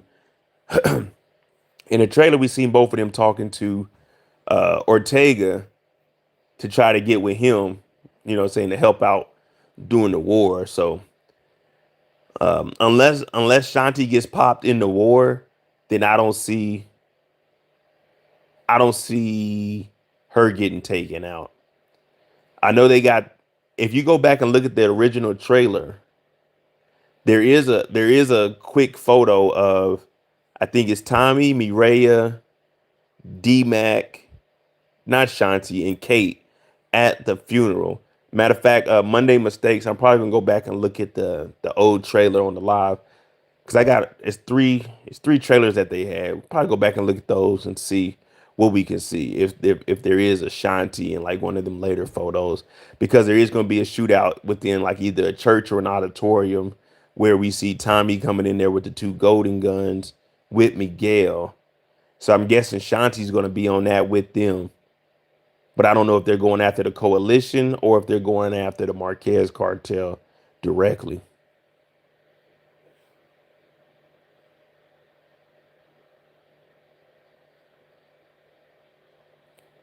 Monet was the bougie ghetto mama. Hey, I liked Monet. In the end, I liked Monet. I like Monet because she was checking Kane. No one was really checking Kane except for Monet's. I like that. Tommy still ain't find out about the picture she sent last season of Mireya. Do I think Diamond is going to question Jannard about what Shanti told him? I think I kind of just answered that. Yeah, I think they're gonna have a conversation about that before they go and talk to Ortega. So I definitely think they are, and he might be like, "Man, Shanti tripping," and he could easily flip it, just like he didn't know that Shanti was gonna work with Tommy, and Diamond got mad. Man, she bullshitting. So maybe she just lying because she working with Tommy, trying to get us to go against each other. And Diamond, you give him a drink, he'll believe that shit.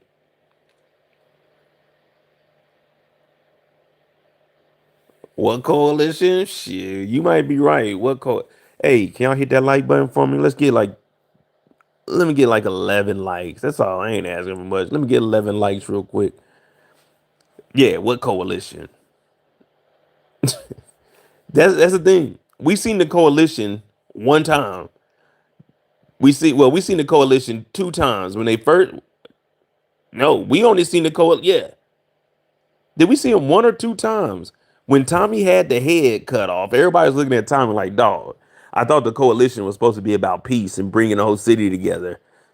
Tommy had the head, and then Jenard did the speech. We only seen the coalition together one time. So it really ain't a coalition. It's just people. You know what I mean? Now the RDs are free agents. King Kylo's crew. Yeah, King Kylo, guys. King Kilo. King Kylo's crew is free. They free agents, so they could team up with Tommy. They could team up with Tommy. Tommy definitely needs some more muscle. Because think about, this is Tommy's crew right now. This is Tommy's crew right now. Tommy, D Mac, Shanti, maybe Raheem. Tommy, D Mac, Shanti, Miguel, and the Insane Princesses.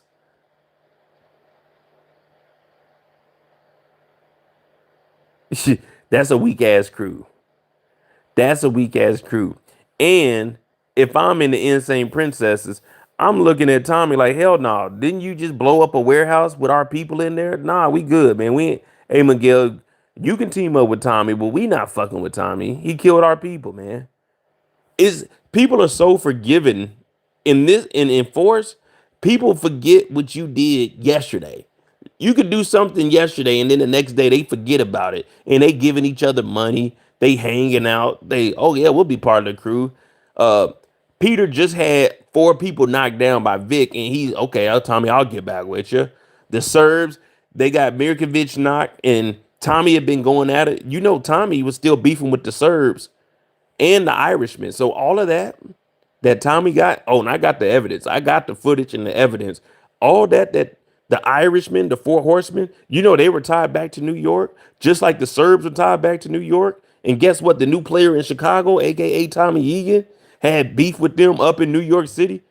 So it's like everyone just forgets everything that happened when it comes to Tommy. Oh, yeah, that was yesterday. That didn't really happen. Tommy made a mistake. Come on, guys. Tommy made a mistake. Come on, forgive him. Tommy goes over there, the same move. Tommy does the same move every time. You know when Tommy's about to beg for something. Whenever Tommy comes to you with his hands up, he begging for something. He went to the Serbs with his hands up, gave them some bricks so they wouldn't shoot him, got back in their good graces. When he went to the damn Albanians, he went over to them with his hands up and he begged them to join back up with him. They got back in the good graces. When Vic came and put the gun on Tommy on the back of his neck, at the end of this episode, Tommy had his hands up and begged for graces, and Tommy didn't get arrested. So if Tommy ever comes up to you with both of his hands up, he about to try to flip you and get you to forget all the fucked up shit he did.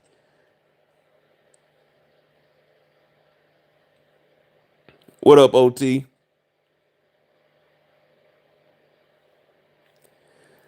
Virgo said Vic was forgiven after Tommy smashed his girl. Well, let me say this real quick before we go anywhere else. And we're gonna go back to that comment, but I gotta say this so you can understand what I'm saying.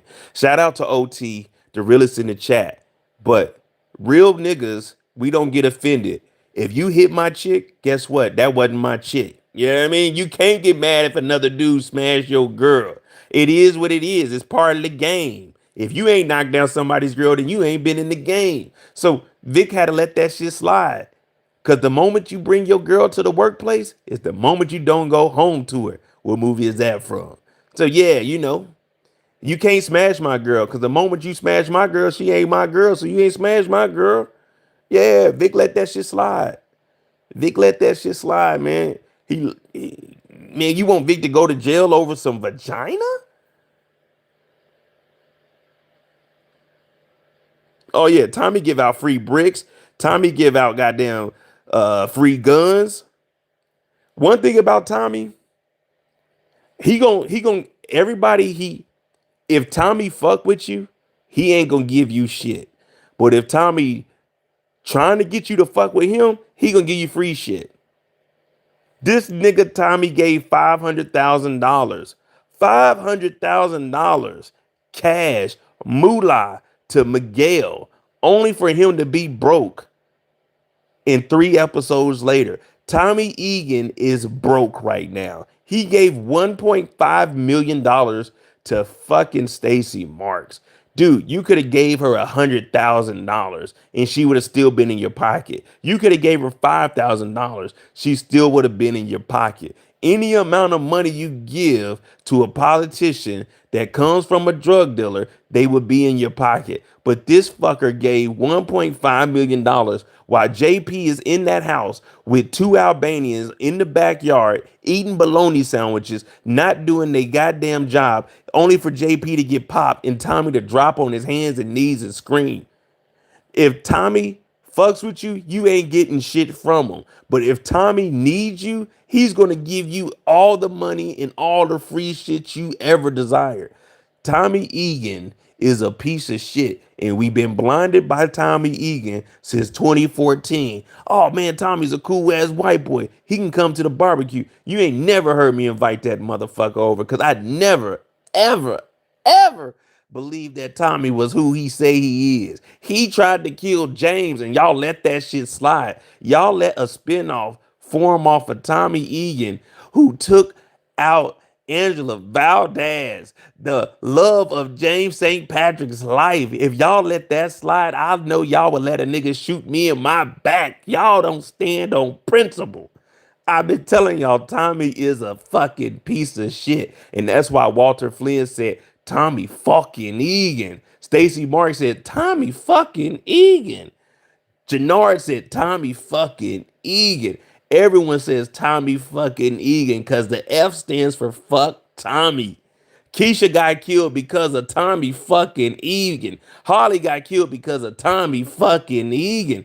Tommy Egan will get your ass popped, nigga. Don't fuck with that white boy, man. Don't fuck with him. He gonna get you killed. Tommy got JP killed. The only reason JP's in this shit is because he brought that bullshit from New York to Chicago.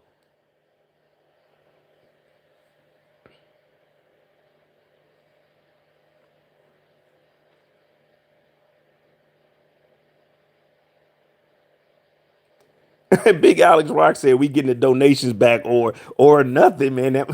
Hey, hey, between y'all, hey, I think just hear me out. This is just a theory I got. This is just a theory I got. Hey, hear me out. Hear me out. Put a one in the chat. If Bobby DeFranco took that phone, Bobby DeFranco took that phone. That nigga got access to that money. Bobby DeFranco didn't want to turn Tommy in because he got that money now. So he was like, Tommy, I'm gonna let you slide because nigga, I got 1.5 M's. I think Bobby DeFranco got access to that money.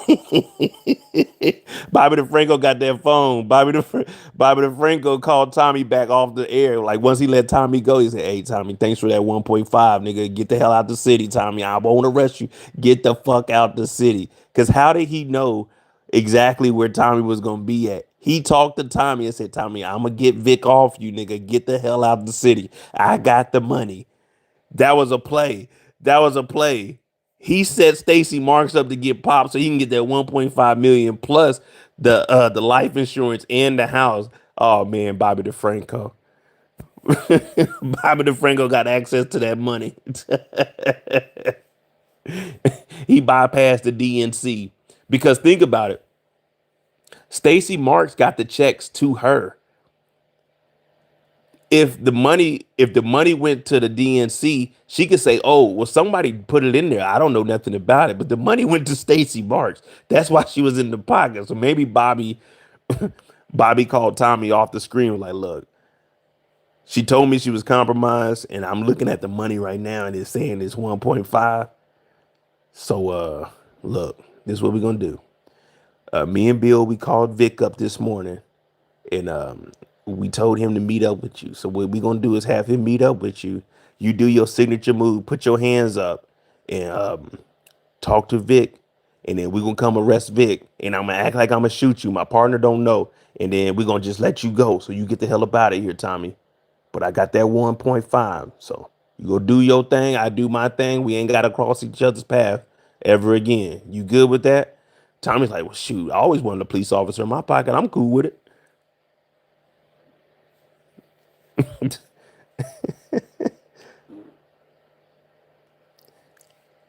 Exactly.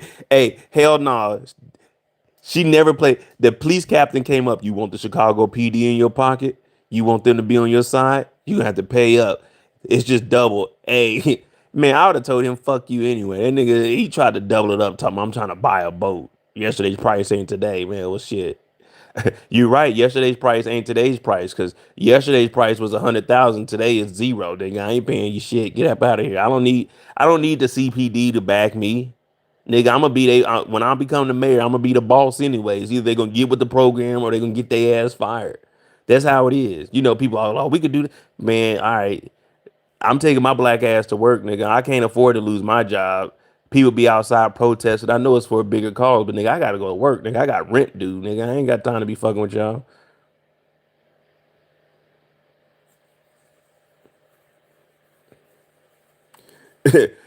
I was trying to do a breakdown.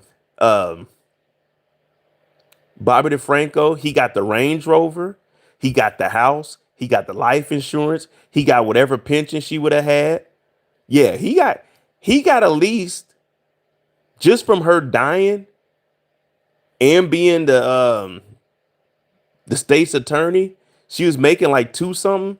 He got at least a million. Just her dying alone is at least $1 million that he got that he gets to keep because he was about to go through that divorce and he made less money than her. So he was about to get alimony from her ass anyway. So Bobby DeFranco got the best come up we've seen in the Power universe. He just got to survive now. If he don't survive, then all of that went for no reason.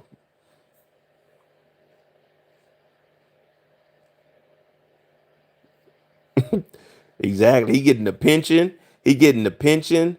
Well, she wasn't. If she was a police officer, if she would have died in the line of duty, I think they get some severance pay for that too.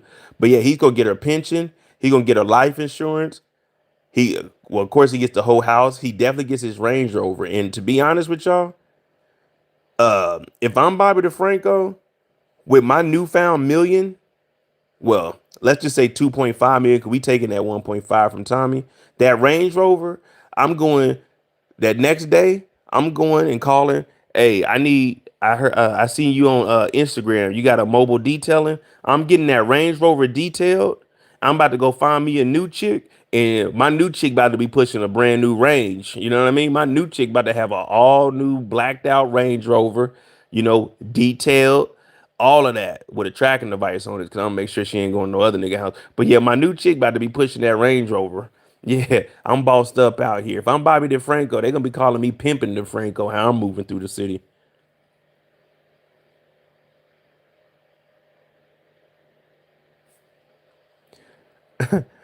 Bobby heard Stacy was in trouble with Tommy and started pretending like he ain't know nothing till she was dead.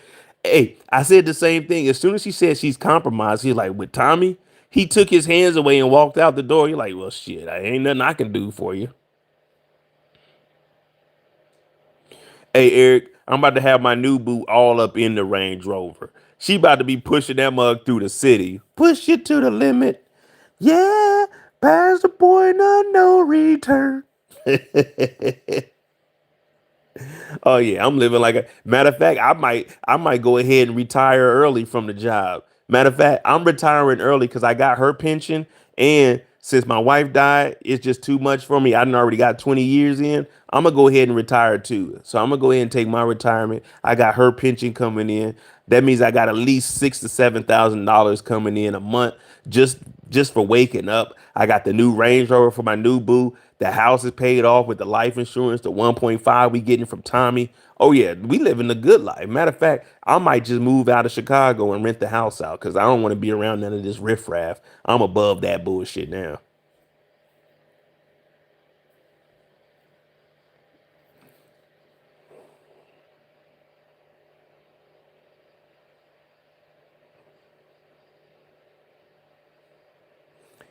Even the sister knew it was time to get out of town if Tommy was involved. Hey, the auntie got out of. Remember, Tommy went to go pay a visit to the aunt, and the aunt left. The aunt got the hell out of town when Tommy went to visit. She left, and Tommy said, "You should have left too."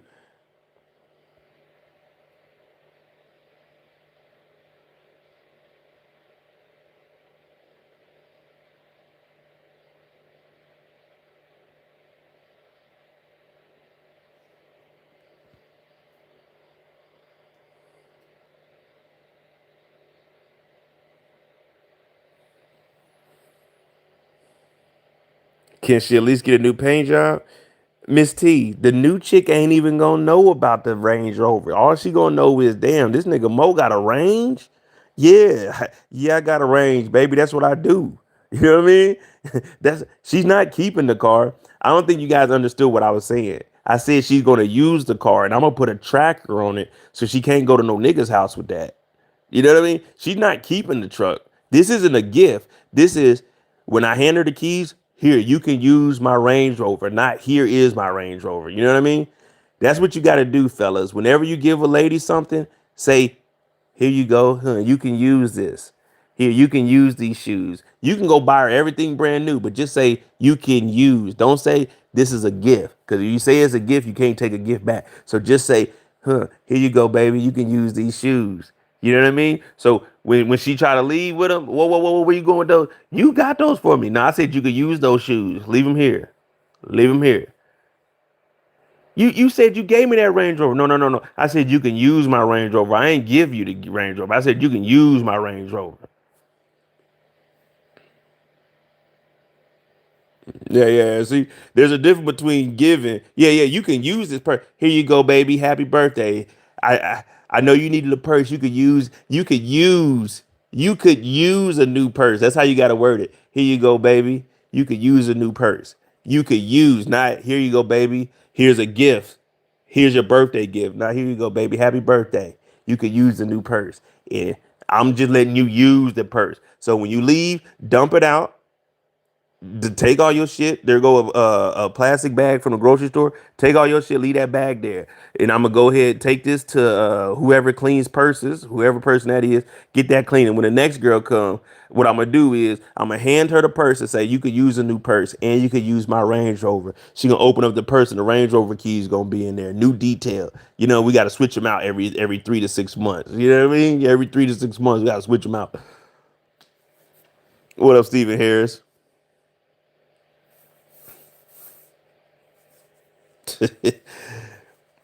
Nah, but Bobby, I want to see how it plays out. Do you guys think that Bobby is going to survive or Bobby is going to die?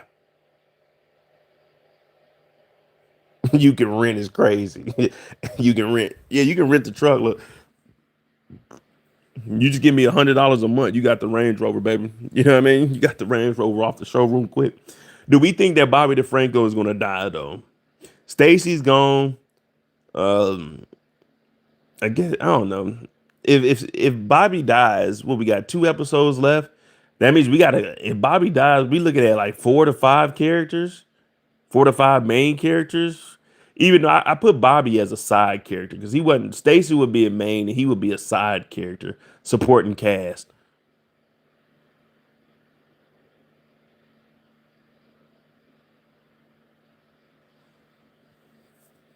Bobby will survive. Bobby's going and arresting Tommy at the end of the season. Um, Tommy getting arrested wouldn't be bad. I mean, Tommy getting arrested. I'm trying to think how would that have us like, damn, do we want to know what's happening next with Tommy? Which could lead into like legacy where Tariq gets him out of jail or something, but or maybe, yeah, maybe Tommy's arrested at the end of the season and he's calling Tariq from jail. Hey Tariq, we need you down here, man. We family, right? Nah, nigga, you tried to kill my mama. No, we ain't family. You tried to kill my mama, nigga.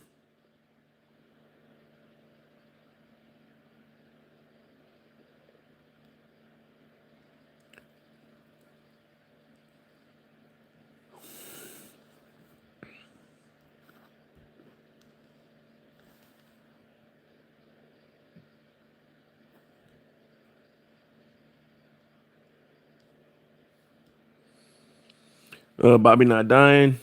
He'll be a major cop for the next series. Bobby doesn't move smart. He told his whole plan. He isn't important. He might live. So it looks like we coming to the consensus that Bobby's gonna live. Bobby really has no reason to, unless he keeps effing with Tommy. Bobby's going to be a part of the police team next season. Him and Tate. I'm telling you, man, I want to see an origin story of Tate. That's what I really want to see. While Origins is going on with James and Tommy, if they did an origin of Tate, like Tate and his brother, that would be good because we don't have it's the power universe, but we don't have a cop's perspective. We don't have a series that's solely on the cop's perspective. Remember, Rashad Tate was a police officer. His brother's a police officer. So if we got an origin story of those two, like going starting off in the police academy, like going to the police academy while all of this is going on, and then like the stories we hear in Origins, things that are happening there, we may hear something like while they're cops, you may hear like mentioning of maybe a crime or something that James and Tommy had committed. You know what I mean? Like, oh, that's the crime that remember they committed that crime. You know what I mean? That would be cool to see that origin story and just have one series where we have a perspective from the cops lens. You know, the whole thing. Of course, you still have like you could, because then you can start creating more bad guys. You can create his own little story, but it's still an origin story of Tate. And then you can always reference like season 3 of Origins. They end up arresting James or something, or we see We see James St. Patrick in the background arrested, but they never interact with Rashad Tate because they knew about each other when Tate was a police officer. They just, they just didn't know each other.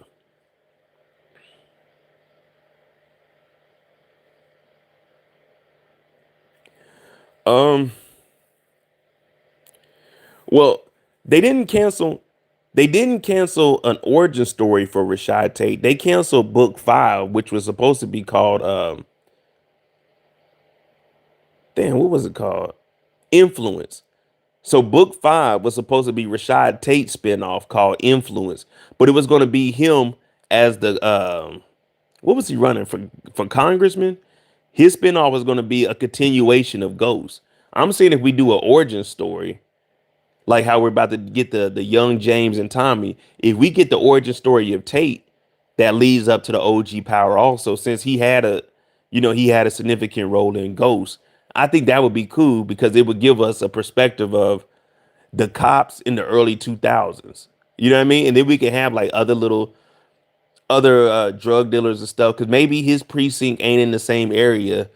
Like he might be Brooklyn or something and they in Queens. You know what I mean?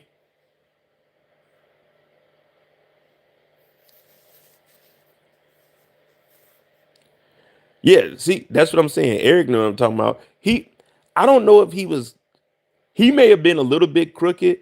His brother wasn't, but that's what I'm saying. They heard of each other. Well, James may have not heard of Rashad Tate, or maybe again he did, or he just knew that he was a former police officer. But Tate knew that who James was. So that's what I'm saying. You could always reference, like, let's say James and Tommy robbed somebody. And then in the origin story of Tate, you hear, hey, did you hear about that robbery or such and such? And we be like, oh shit, you remember that was what James and them did. It would just be like little nuggets like that. You know what I'm saying? Not necessarily they crossing each other's path, but you could definitely do that. But it would be the origin story leading up to the OG power. And then we know Rashad Tate, where he came from and how he ended up where he was going into Ghost and how he finished on Ghost.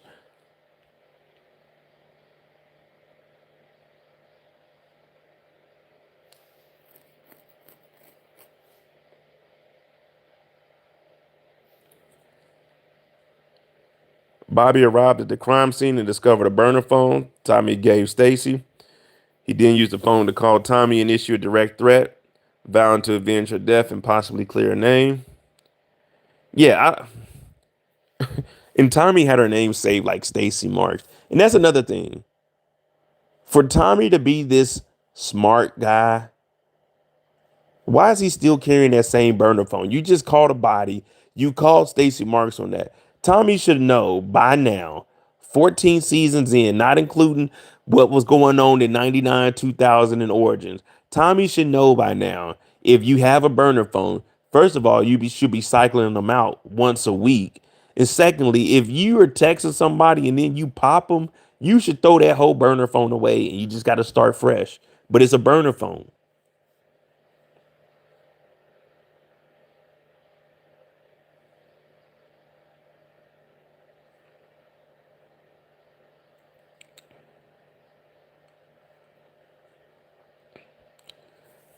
Kilo dying on his first day out, man. He went and put his feet in the water. That's it. That's all he did. Horrible way to go out. Horrible way. But I definitely didn't plan on getting on here for 2 hours. It's about to be 5 o'clock in the morning. Oh, it's already five. I got, I got, uh, I got like 5 minutes. I'll just stay on for 2 hours. I'm good. If y'all got any questions or any topics, it ain't necessarily got to be about power, but if it's about a TV show or movie or something, you can put it down there. I got like 10 minutes. I'm gonna go to sleep after this. I'm only up wilding now because I'm off Monday, so I'm trying to get as many lives in as possible.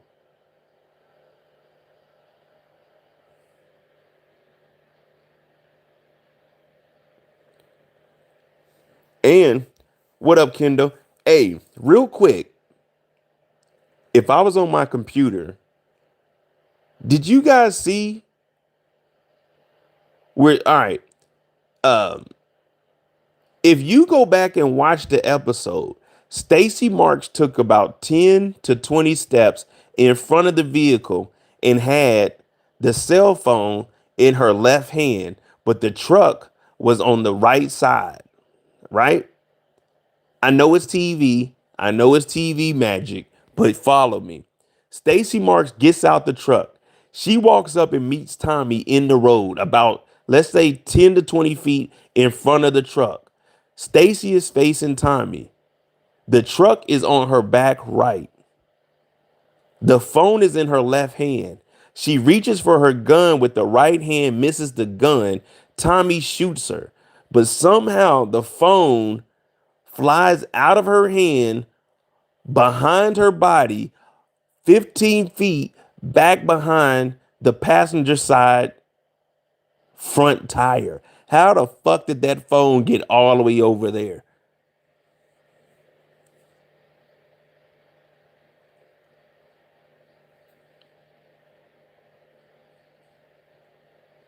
Nah, go back, go back. She got the phone in her hand. When she tells Tommy he's under arrest, she's holding the phone when she walked up there.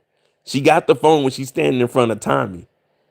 Cause then she points at Tommy and tells him, you can go ahead and expose it. And she reaches for the gun. The phone is in her hand when she gets shot, but it ends up 15, 20 feet behind her up under the tire. That's that TV magic. Would I prefer a Tate backstory or a Monet? Um, I would rather see a Tate origin story. Monet's origin story would be kind of boring.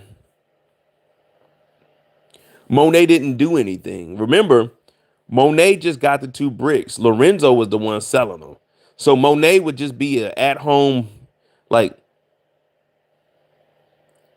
Monet would just be an at home baby mama doing nothing, hanging out with her cousin, raising Lorenzo. Like, what are they gonna do? Show us when she had Kane? I mean, not Kane, but Zeke, and then sent Zeke away, and then she just sitting at the house every day broke.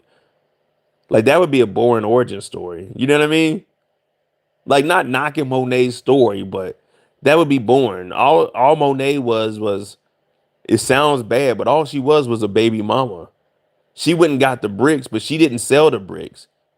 Dante was selling the bricks, or not Dante, but Lorenzo was selling the bricks. So that would kind of be boring watching Lorenzo sell drugs.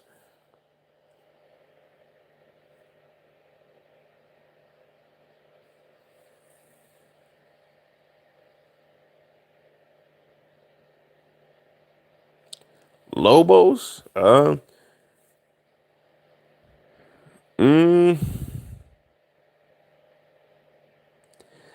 was I don't know. I don't know if a Lobos is far, because we got to look at it from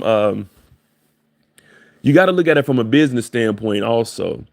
What what Stars is going through right now, they're canceling a lot of shows due to budget constraints, viewership. The members are dropping on Stars. Paramount's going through their own little issues trying to, merge.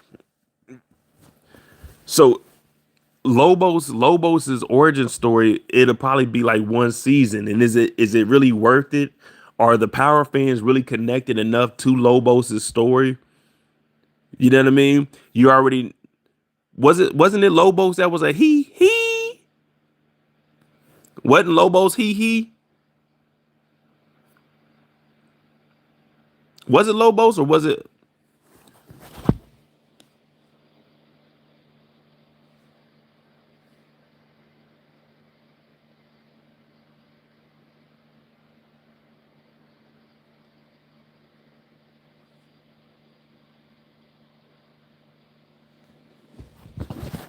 Yeah, so let's be real.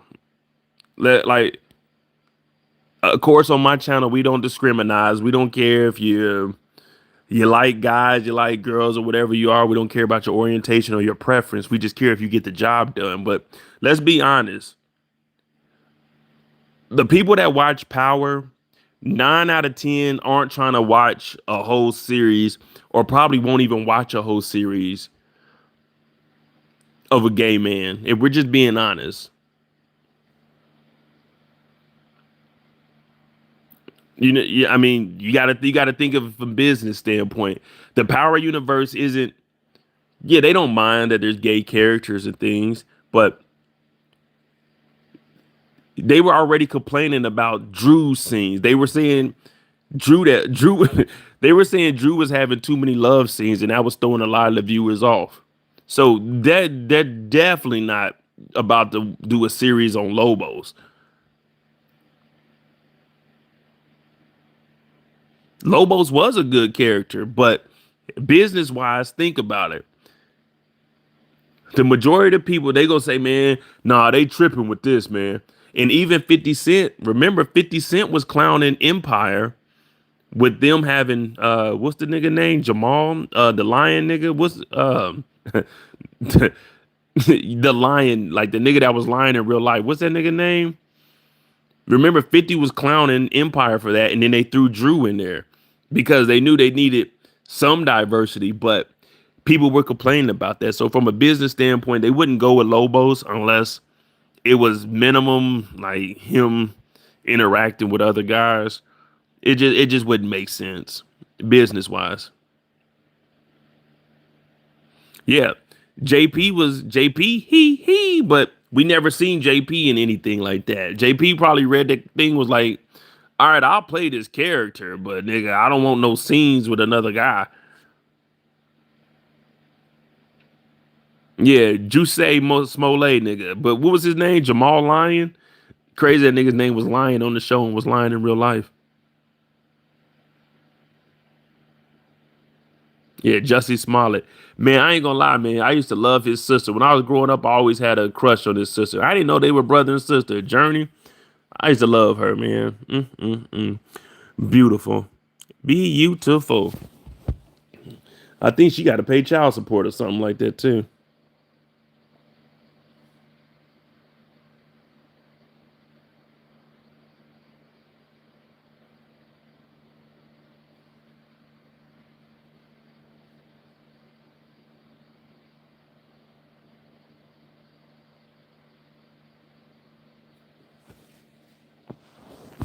Yeah, she's definitely still fine. I need to get in touch with her, too. Well, I think she's going through a divorce right now, and the nigga like asking for half. She can get with me. I ain't gonna ask for half. I only need a fourth or a quarter. I ain't even asking for too much. But she need a real man in her life. Bring her over to Europe. Show her something else.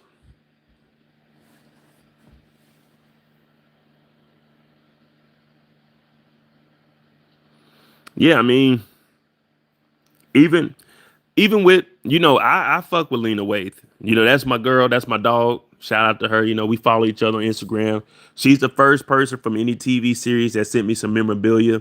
I got a poster from the OG the OG Shy. So shout out to Lena Waithe. But a lot of people were turned off by the series with the whole Luke James and with the transgender that he was messing with. So you gotta look at it from a business standpoint. The whole Lobo situation, it just wouldn't work. It wouldn't. People wouldn't. I don't think people would be that interested without one of the main characters or somebody we know. See, Rashad Tate, the black community, we all love Lorenz Tate. We all know Lorenz Tate, so you can just have him narrate. You know what I mean? You could just have him come in and do a little bit of narration here and there over the show, and we'll support it just because that's one thing our community do. If Lorenz Tate is in it, we gonna support that shit. We don't care. He could just be narrated. We ain't never got to see him on screen. We gonna support it. You know what I mean? So it's kind of like that would make more money, and that's why they even had an idea of doing a spinoff with him. It just didn't work out. Timing, production, and all that necessary jazz.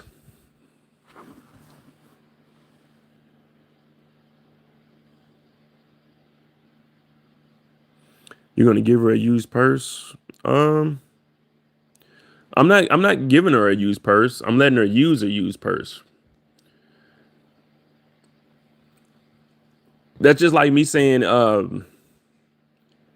if I come to a woman's house,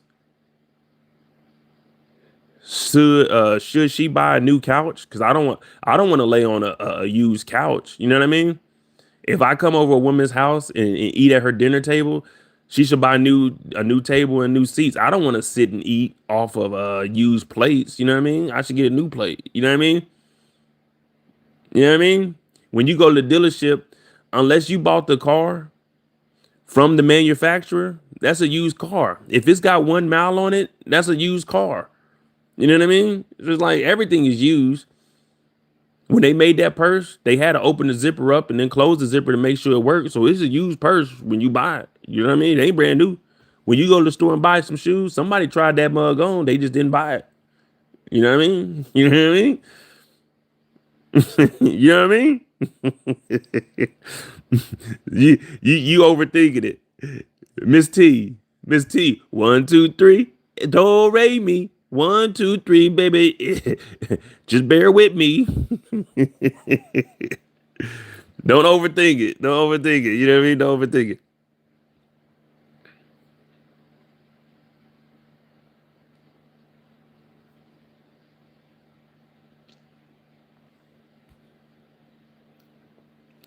But I mean, you never know. There may be a limited series. They could do like a 5. They could do that with Origins. We'll do the big series, but we'll do like little limited series. Like a little 5 episode or something, just to see. You never know. I mean, I'm just looking at it from like a big standpoint. I don't think, since Stars isn't a big company, I mean, they got a parent company, a Paramount, but since they aren't a big company, I think anything they put out, they're trying to do either a full movie or like a full series. I don't think they're trying to really just put out like a limited series. And when you put out a series, as far as the business go, I'm not in the entertainment business or anything. I'm just going off of what I've seen in other shows and series. You're trying to put out a series that you can get multiple series out of, because that's where the money comes from. Knowing that you're going to have reoccurring viewers, that's where the money is. You don't want to just put one series out and then it's like, there it goes, it's gone. Because a lot of actors, they're not trying to sign up unless they up and coming actors. More established actors aren't trying to show up for a series that's going to be around for one season. It's like, dude, you're wasting my time. I can go get on another series and be a co-star and be guaranteed. It's a guaranteed 3 seasons. You look at, like, just take it, Welcome to Derry. They already confirmed that there's going to be 3 series. Now, those are going to be different times and eras, but still, you look at a series like that, you're guaranteeing me 3 seasons. I know I'm at least going to make 2 seasons compared to me doing 1 season that might even get scrapped. When they put out one season, like a season, sometimes there's hundreds of shows that never make it to TV, that they shot a whole pilot, they did a whole first season, and it never makes it to TV. So more established actors are more inclined to take something that, okay, they guarantee 2 seasons. All right, I'll do that. Sign me on for those 2 seasons. Then, all right, well, we got this limited series, unless it's on HBO. If you get an HBO series, you get a Netflix series, Amazon Prime series, you're going to do that. All of those are 10 times bigger than Stars. But for Stars to do a spinoff and they only telling you 1 season, if you're an established actor, you're probably not going. Your agent's probably going to tell you, no, you're wasting your time. You know what I mean? There's no stability in that.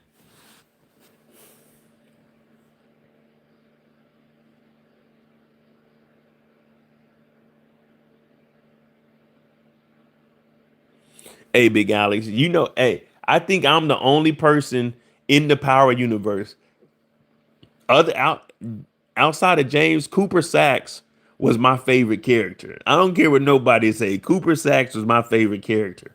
It went James St. Patrick and then Cooper Sacks, man. Cooper Sacks was that dude, man.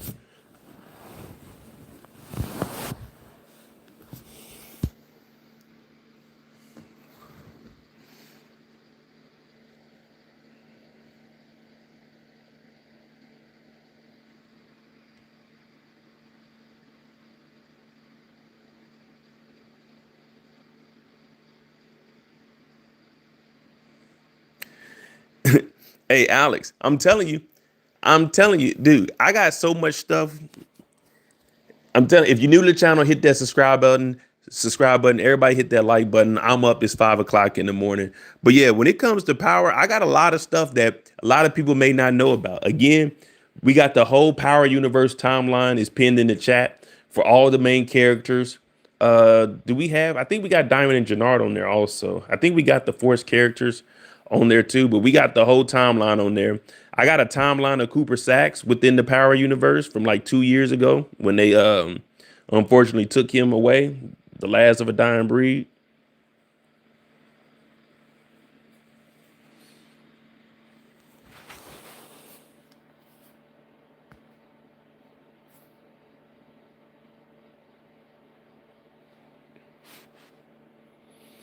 Matter of fact, hey Big Alex, I'm gonna put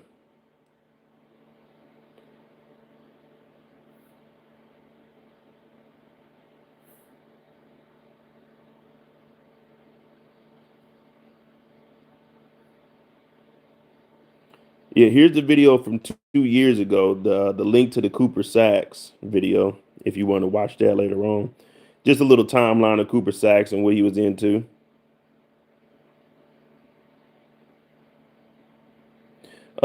Is the funeral live? I think it's still up. That there is that's the timeline of Cooper Sacks, and then let me see if we got the.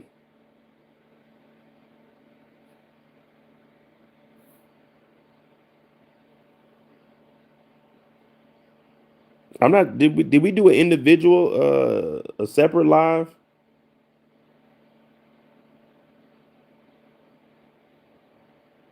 Oh yeah, we did. And then we did a 2 hour live for Cooper Sacks, Remembrance of the Last OG.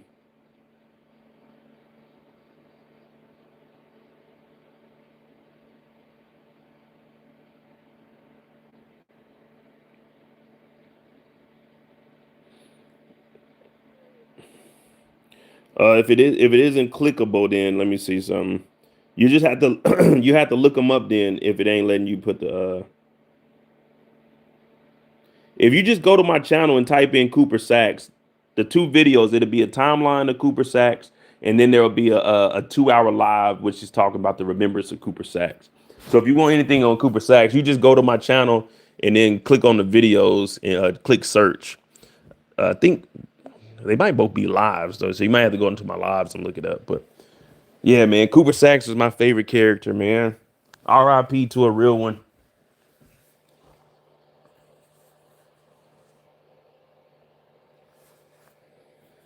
Yeah, I thought the links work for me. If you're on your phone, they should work. And then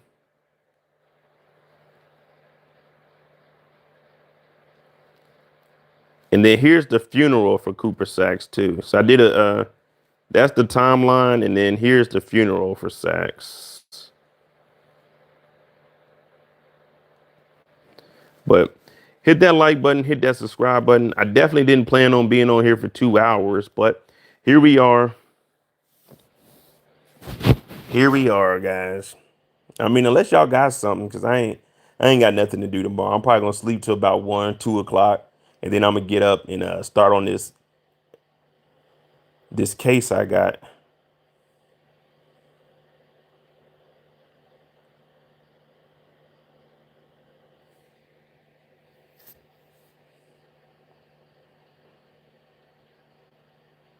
Yeah, they did shoot an unarmed man in the back too, man. See, that's the thing, man. In Power, we always talk about how people are real. Like a lot of these people are weak. We haven't really seen any real killers. Tariq will give him one with James, but he was shaking. He was kind of nervous when he did that. You know what I mean? I can't really give him too much credit. If you nervous,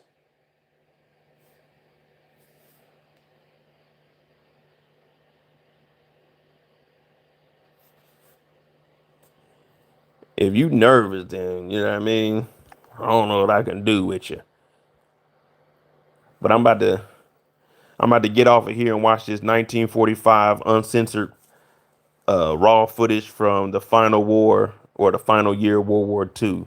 That's how I'm about to spend my next hour watching World War II. Show y'all what we how we kicking it tonight. That's what we want for the rest of the night, man. World War II, man.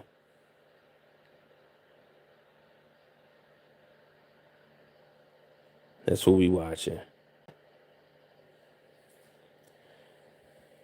Would you want the next season for Tommy and Tariq to be in Chicago or New York? Let's have it somewhere else. Let's have it somewhere else.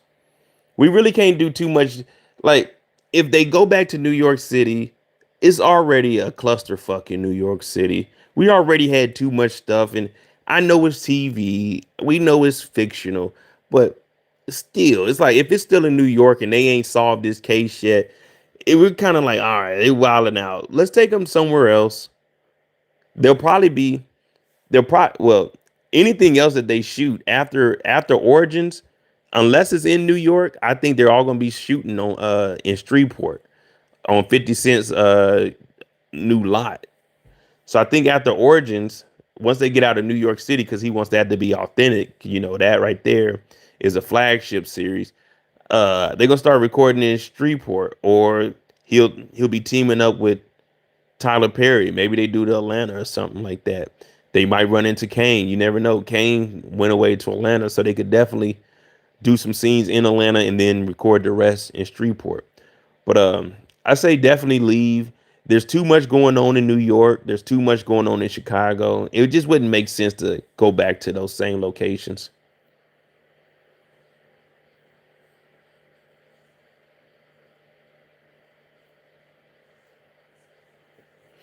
Eric talking about what the hell. I got to get on my history, man. I love watching like World War II documentaries in Vietnam. I like to just know the history. I like to know what happened, what caused what. So that's what I watch on my free time. I told y'all when I'm not watching Power or on lives with y'all, my life is really boring. I watch the news and I watch documentaries, and I definitely got to get a daily dosage of American Greed in. Those are the three things I watch: American Greed, history documentaries. Sometimes I watch animal documentaries in the news. That's what I do in my free time. Like when I ain't y'all be talking about Mo, you need to watch this. I'm like, dude, I want to watch some of my shit, man. Let me watch something I want to watch.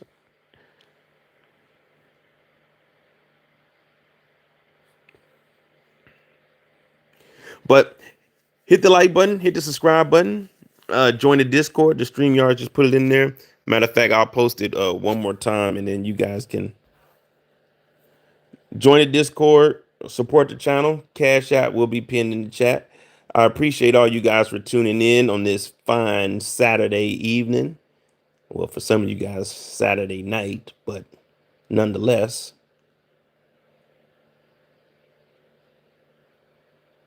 Also, on my other channel, I did a body cam video of a woman at Spirit Airlines. I'll start having more body cam footage up on that channel. Uh, I really haven't been over there since the channel isn't monetized, but I have been doing YouTube shorts. I can just do those wherever I'm at. But definitely in January, we'll pick that back up. We get to reapply January 21st. There's a lot of political stuff going on. Every day is something interesting with Donald Trump. So, I'm always trying to put up like little YouTube shorts with that. Keep the channel going. We almost at 1,200 subscribers over there. We definitely gonna push for 2,000. We're gonna push this channel to 60,000 and 26. I appreciate everybody. Support the channel. Cash App pin in the chat. Join the Discord if you want to talk about anything. Even outside of TV shows. It's a good old time as long as you respect what we don't give a damn what you're talking about. I'm ODJ. I'm out. Y'all have a good evening. Remember, don't drink and drive. Always have a plan.